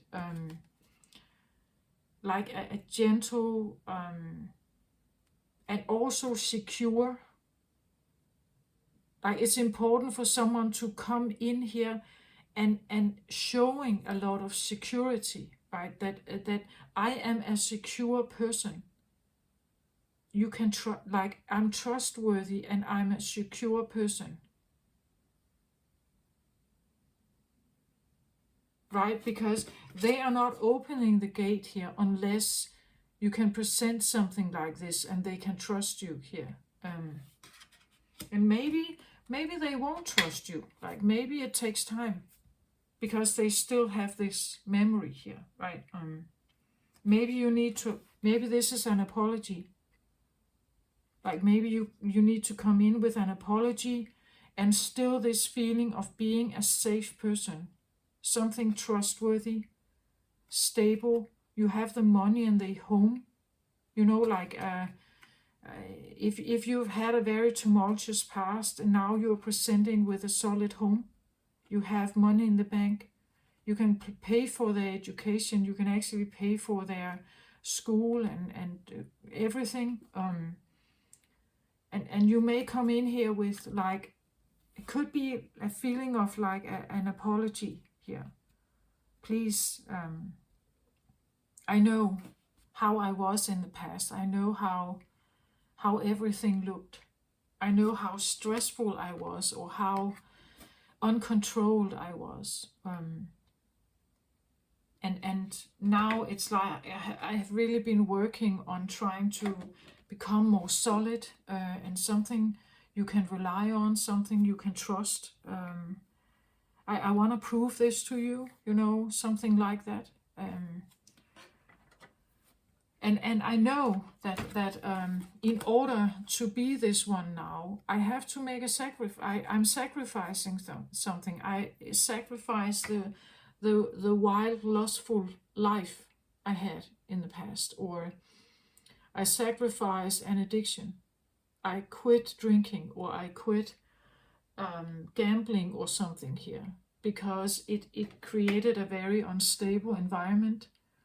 I have made that sacrifice, and I'm willing to do that because something is more, right? Something is more important. And it could be a child here, or the feeling of like an inner child, that there's something in you that you feel you need to rekindle, right? Because here you are not happy. You're very stressed out. You're not happy. And it's like that there's something that in you that kind of wants something more. You want to find that happiness. You want to find the way out of this hellhole here, right? You want to find the way out of a sad maze here. You want to be able to like really feel the wonders of life again, and be able to smile and be happy, and like fearless and worryless, like and it feels almost like it's like you owe it to yourself, or you owe it to a child here, to kind of maybe fight for that or work for that somehow. Yeah, that's what I feel.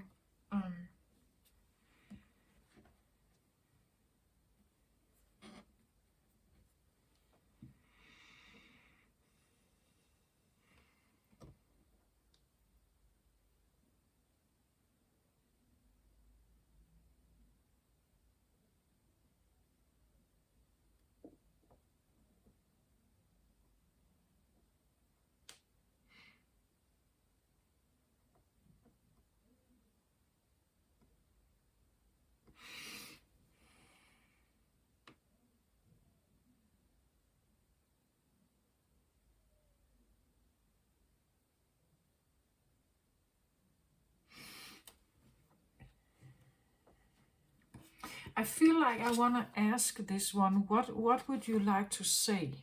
Like, if you could say something here, what would you like to say?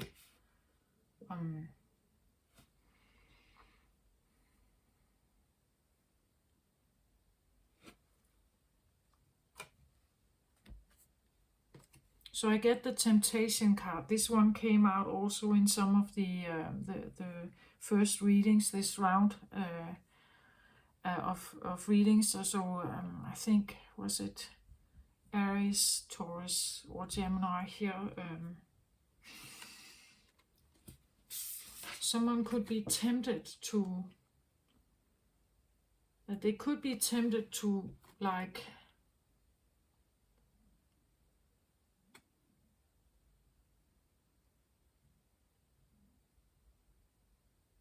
I hear be tempted to taste the apple, and when I hear that, it's like the story from the Bible, right? That you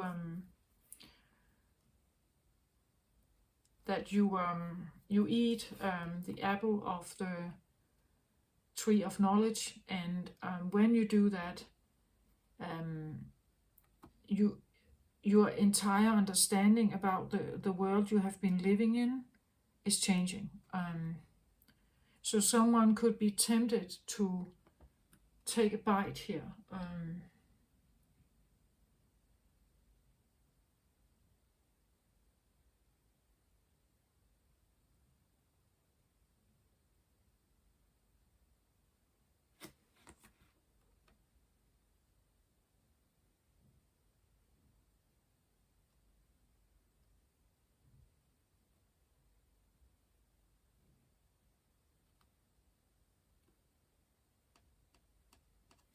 But again, look at how she lays here, and she lays on the apple, and then there's this treasure box beside it where this one, as I said, is supposed to come in with like a very secure energy, safe and secure energy. and money and or whatever that is. And I also feel like I looked at the numbers here, 30 and then 15, which is half. So there could be something about wanting half. Like half and half, right? That here she's standing, looking, being, waiting, wanting to communicate. Here she's sleeping, resting, tempted to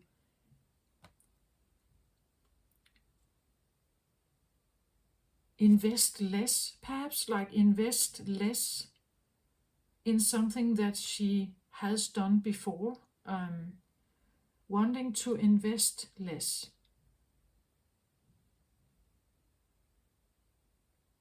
Or you could say recover, like rejuvenate or recover here, that she's more attuned to that. Like she's more tempted towards like giving less, I want to say. This is like 15, I would say, is half. It's half of, or doing less, like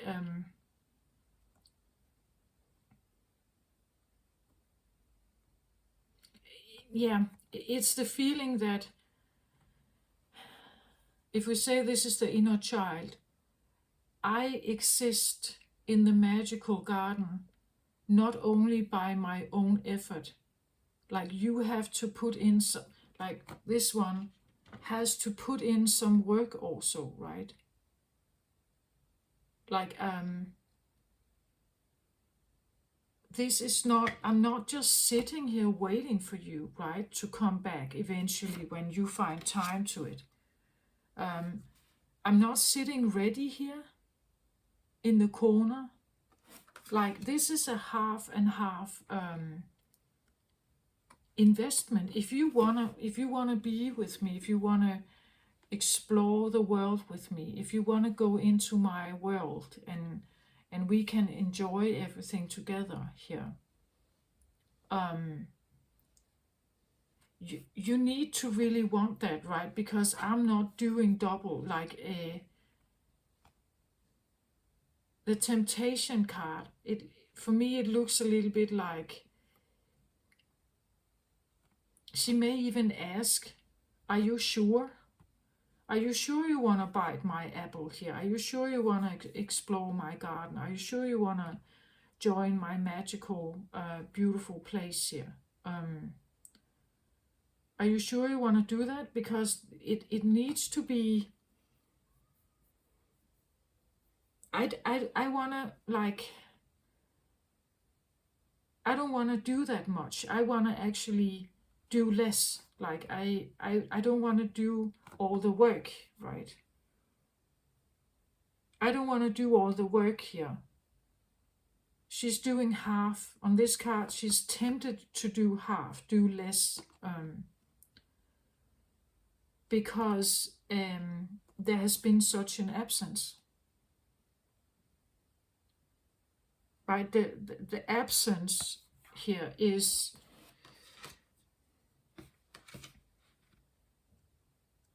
to keep the enthusiasm up here and the hope and everything is not easy if someone stays away for 10 years, right? And the trust to open the gate becomes less and less. And she may have been tempted to just put herself to sleep and maybe give up, actually. Or at least to do half, right? To not keep the hope up here.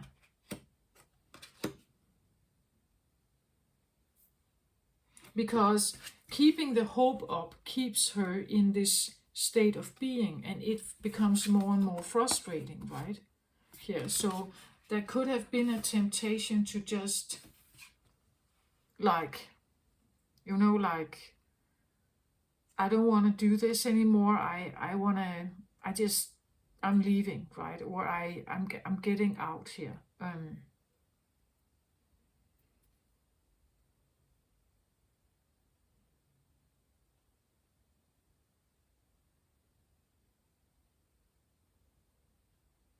I forget about it, I go to sleep again, right? A temptation to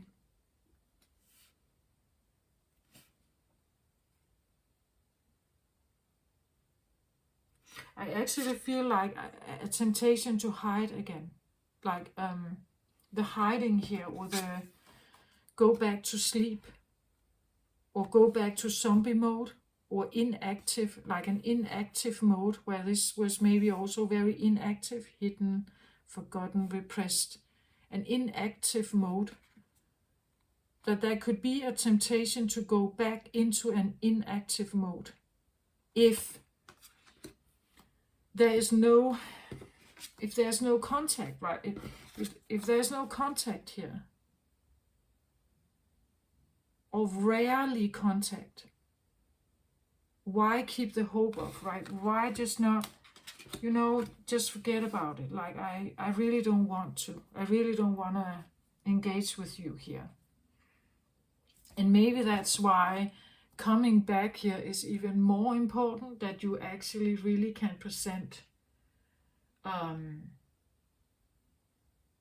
that you present in a very safe way, that you can literally prove that you are willing to sacrifice something here for this one, right? That you can literally prove it. That everything that you have been concerned about otherwise here may have been very ego-oriented. And now it's like,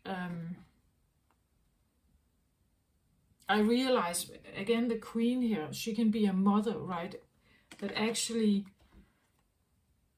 I want to come back here as the mother, right? I know that I've not really been there. I've not really done the things I wanted. I'm prepared here to sacrifice whatever you want me to sacrifice, to be that stable base for you, or to be this stable person.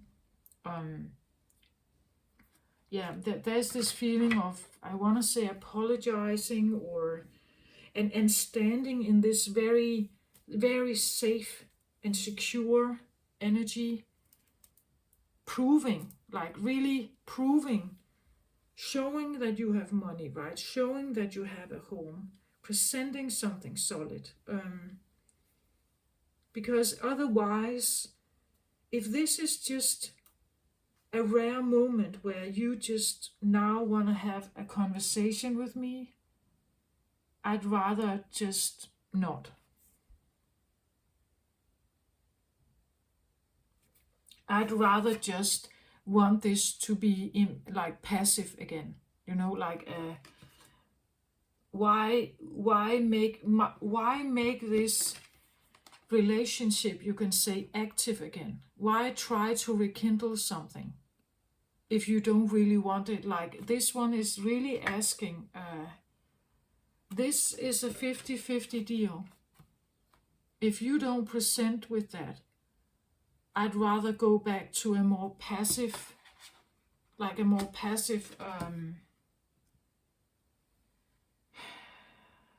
connection, because it's then it's all on your terms, and I never have a say, right? Then it goes right back to this on-off communication. I don't know where you are, and you may it feels like you're ghosting me or something. This one doesn't want to be ghosted again here, right? It creates too much inner turmoil, and they have been tempted here. Or that could be what she's asking, right? She's asking, are you prepared to actually put in what it takes? Or could you be tempted to put me back asleep again here? Make me passive again? Otherwise, for the money, right? For the money, perhaps here, or for some kind of thing here. Would you be willing to put me back into a passive mode? Because if that's what you want, then maybe we shouldn't, right? Then maybe then I can't really, I can't take your apology here. I don't trust it. This one is wearing a mask, and that concerns me a little bit, right? Whether this is actually real. Like when they come in with this, is it actually safe or real? And I said that in the beginning, it's something you really have to, if you are the one here who sits as the child, again, you can be an adult child, it doesn't matter. And someone wants to come in here and present an apology, or let's make amends, let's find a balance in our relationship. But they come in with like and they're wearing a mask. I'm not quite sure if I like that. So this one could be quite tempted, maybe just really quit the connection, right? And just make it passive. And just don't concern themselves about that, right? Again, they are quite aware of whom they want to let in the gate here. Not everyone comes in here, right?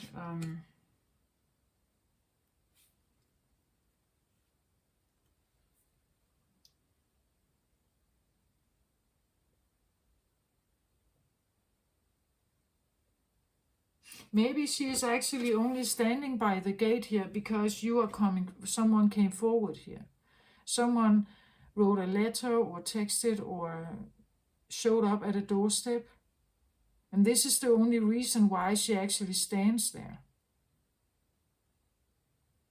But she could be quite tempted to just let it go back to this more passive state.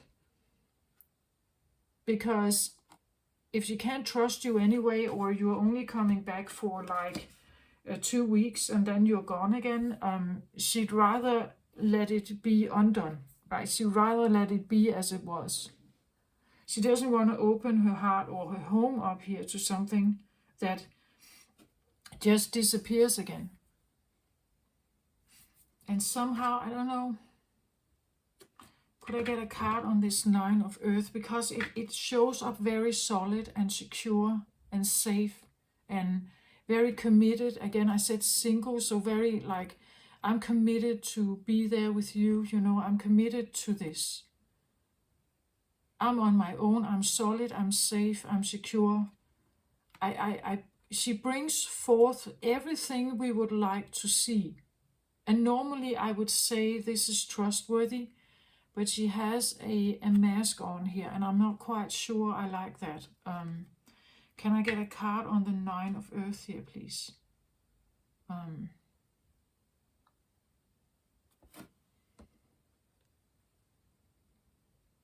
Yeah.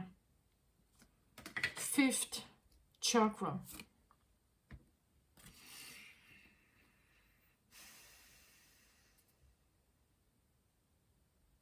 Fifth chakra is the throat chakra here. So they come in with some kind of apology or something. They want to talk. They want to say something. And maybe it's a bit humble, or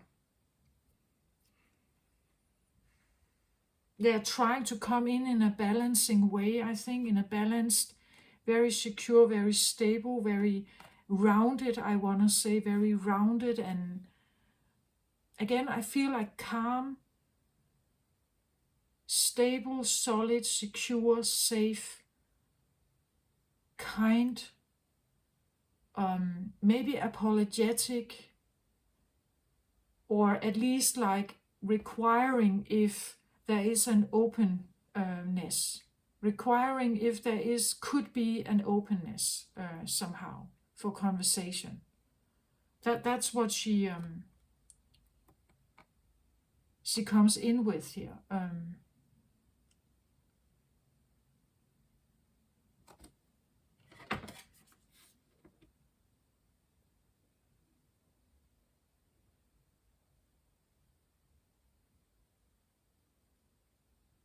And yes, I think there is a message of something she has left behind, or something she's no longer doing, or she's prepared to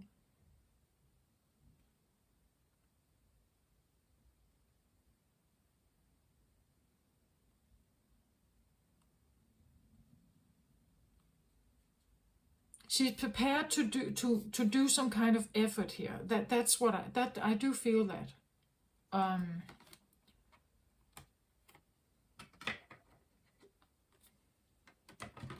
What about this mask? Like,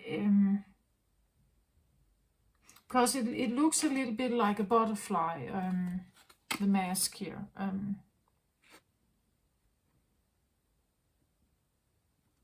Don't know if you can see it, but it looks a little bit like a butterfly.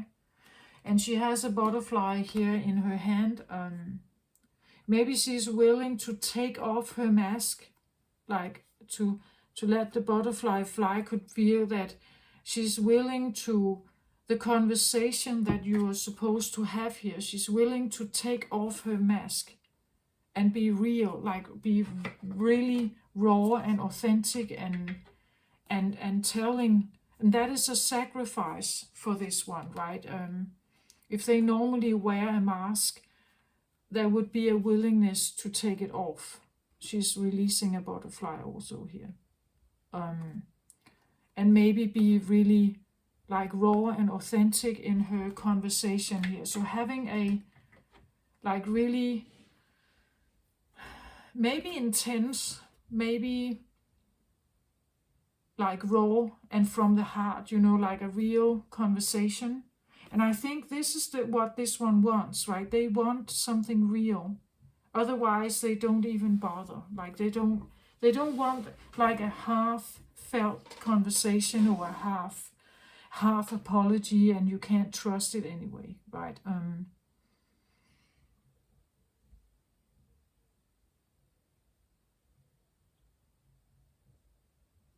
So there could be a willingness for someone to come in wanting to talk and actually be real, like be honest about something.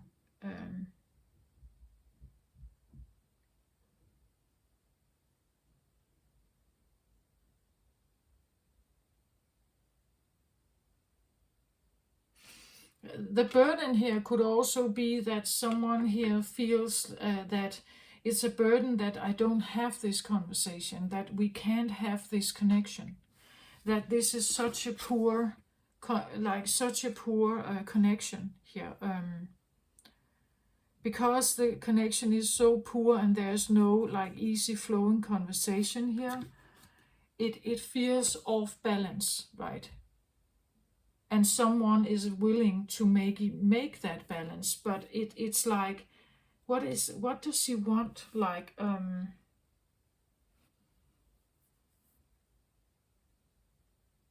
feel like she could actually be quite, I don't know, harsh, but she's like, don't come in here unless you're prepared to do half. Like this is a half. The connection cannot exist only half. Like, I'm not keeping this connection alive for you so that you can come back when you want, right? I'd rather let it be passive then.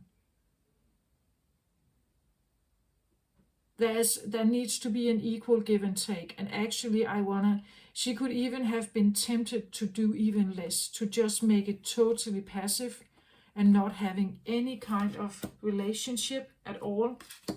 So saying goodbye, you could say, to the relationship. And maybe that's also why there is so poor communication here. There's so little communication. Because this one is tired, right? They don't want to keep something up, hoping, waiting, or something.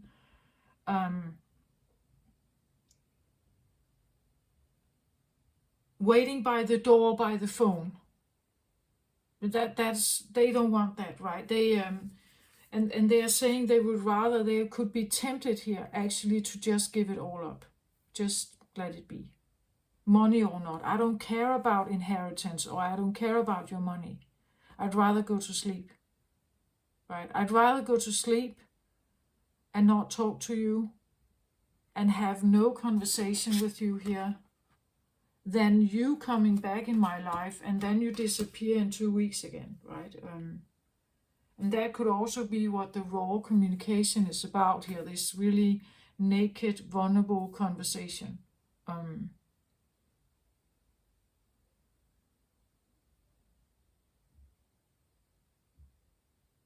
It's like you have to get something on the table. Like it's almost like a bargaining. Like how can I trust you after leaving me or something here?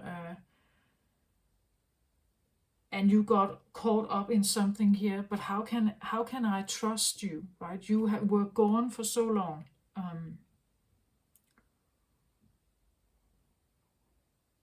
And because you were gone for so long, this child has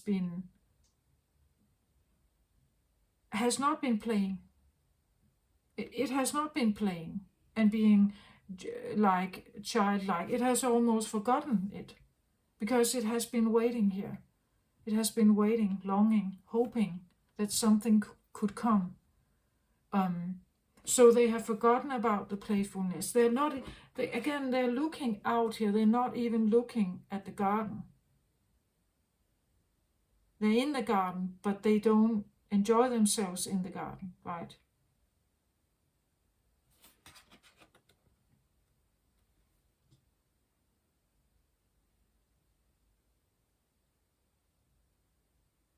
Yeah, that's what I feel like. It's like you have been gone too far. You have been gone occupied by something here. And because of that, you have somehow neglected me, I think. A neglect. So an inner thing, or perhaps also a child, your child. And they have been tempted to like really go no contact and not having any conversation, regardless of whatever you might have paid for them or would have have gifted them. It doesn't matter, right? They have all forgotten. Again, they have sunken down here. They have all forgotten about the play, right? They realize that they have been put in the background here, that something else was more important or more fun or more alluring or more, well, one wand can be very fascinating and inspirational and desirable. But when you have 10, it now becomes like heavy burdens. But maybe at some point, someone was very fascinated by something and they kind of forgotten about this one. It was repressed into the like forgotten, you could say, or hidden, repressed and or only little time, very little time, right? Very little time with this one. And that is,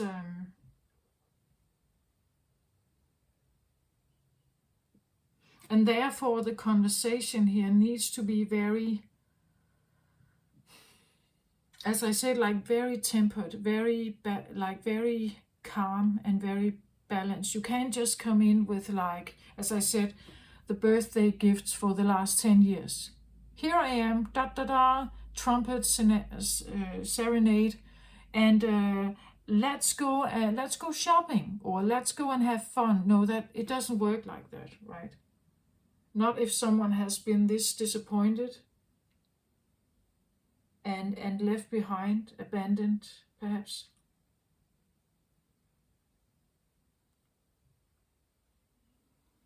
That's what I feel like. What could be helpful in this situation? Can we have a card on that, please?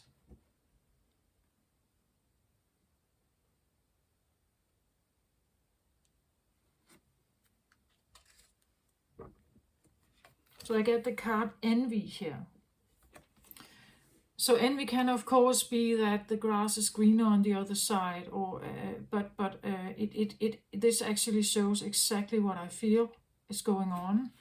That someone has been out here living this life here, and this one has felt like she was left all behind, forgotten. She's standing in this black, gray area, right? Looking outside the garden, and she's hoping to finally get there somewhere with you, or with this one here. But the more and more she stayed here, the less the less conversation, the less contact, the more she grew, like the pain grew, the more the moon came here, the more, the darker she became, the more sad, the more abandoned and rejected she felt, the more she got envious of whatever life this one was living out there, that seemingly was so much more fun than being with her, right? She got trapped in her mind here. Her thoughts got sad and bitter and resentful and harsh, perhaps here. She forgot how to play, right? She forgot how to play.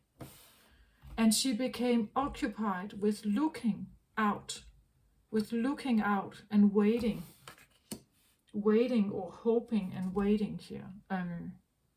Envious, or, well, envious, I don't know, but envious is sometimes also a card where someone is having a really hard time of being grateful for what they have. So if she, instead of looking at this out here, she would turn around and she would have looked at what she got here, she could actually have become more grateful, as I said also with this card. If you could actually become a little more grateful for what you have, that could be a way of not comparing with yourself with something out here, but becoming more happy with what you have, the people who were around you, or the things or the people or something that were here, that was available here. Then you wouldn't be that envious, right? It's because you're comparing yourself to something, or you are wanting or longing or requesting or needing or something else. But if you actually looked here, maybe it would have been enough. Like maybe you would actually have found something here that before it got all black, right? That you could actually play with or enjoy yourself with, right? Maybe the home here was not that bad, or maybe everything wasn't that moon-like, right? Or maybe it was, and that's why you were longing or hoping for something else. It just never came, right? So there could be a bitterness here, an envious feeling, feeling stuck here.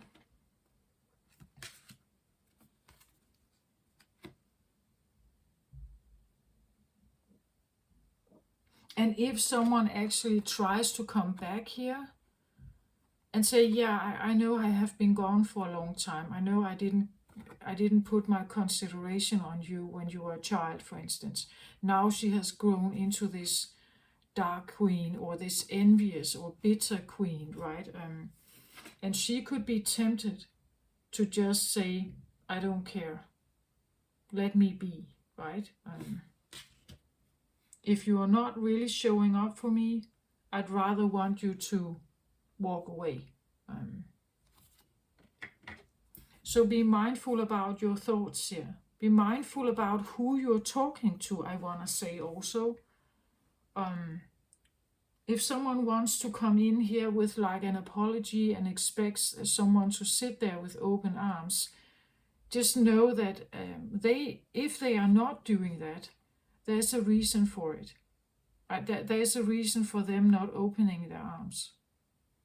No matter how apologetic you are here, it may need time. It's like I want to say an abandonment or an abandonment wound or abuse or something. If you want to come back to, like a dog that has been really mistreated, and someone finds it and want to help the little dog and put it in a shelter. Sometimes the dog stands and is facing a corner, like it stands and looks into the corner, and it doesn't want to eat, it doesn't want to be touched, it doesn't want to have any contact at all, because it doesn't trust. And it takes a while for this dog to trust that the people that are in the shelter that wants to help the dog, that you can actually trust them, that they are there, right? That they want to help you. They want you to trust them, and they want to nurture you. They want to care for you. This could be the feeling of someone who has not been cared for, I want to say. If someone portrays this energy here, they have probably not been cared for well.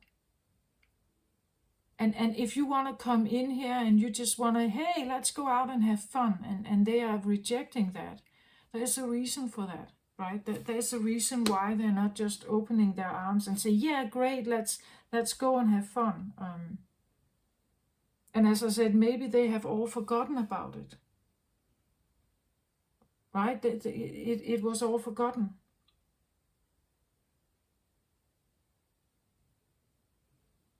Because the abandonment, or the being forgotten, or the like really seldom or rare contacts, or text messages or messages, or here it left them feeling very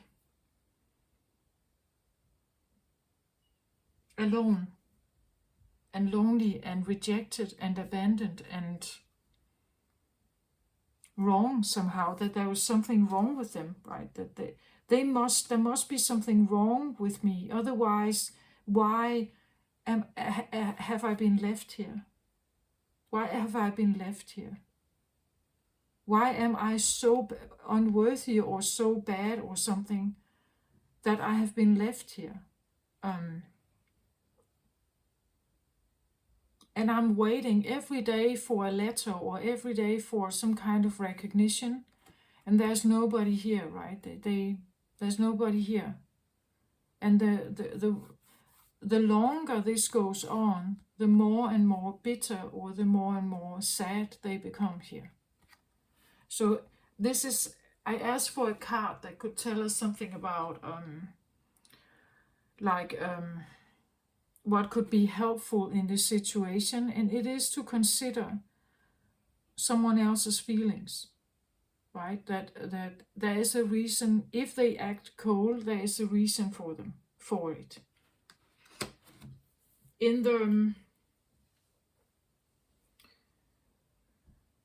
the cover photo for this reading, and for this round of readings, I talk about the wildest dream. And the wildest dream could perhaps be that you have this contact again, that you can awaken this more playfulness inside you, or that if this is a child that you haven't seen for a long time and you're trying to rekindle contact with them, after maybe a long period of time where you have been really struggling, I want to say you may need to give them time, right? It could be the wildest dream that you could turn your life around and have joy in your life again, even though you have forgotten all about it. Or that you actually will see your child happy again. That your child can feel free, if this is like your child, not an inner experience. That you have a child that could actually be free, that expresses themselves freely, that talks about their dreams and laughs loud and like jumps in the sofa or something, because they are free, because they are carefree, right? They are carefree because they are cared for. Yeah, cared free because they are cared for.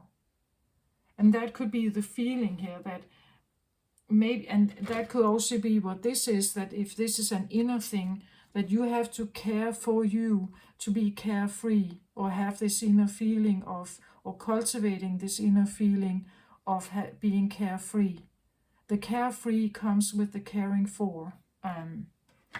And that could be what this, if this is a child you have as well, that's what it is, right? That it's if I'm cared for in all ways I could ever imagine, my wildest dream would be that I just loosen up everything, right? I loosen up and I let go of any kind of anxiety or fear or anything, that this could be totally gone, right? That is my wildest dream, that I can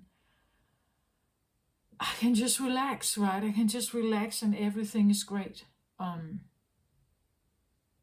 So that's a thing to also consider, that the wildest dream here could be that you are actually, that you could somehow cultivate this again, even though you may have totally forgotten what this feels like, right? That is why it could be your wildest dream to have this again, right? Yeah. This is what I feel like I have for you, Libra. So an intense one, I think this is, but I hope this helps somehow. Take care of yourself out there and go easy on this one. Like, if you really mean it and you are invested and you want to do this, like, go easy on this, right? And take your time and know that what it is or who it is you are like confronting, that these are tough feelings, right? They carry tough feelings, and therefore just give them a minute, right? Give them a minute to somehow see if they can, if they want to be open and talk about it, if they show an openness in some way,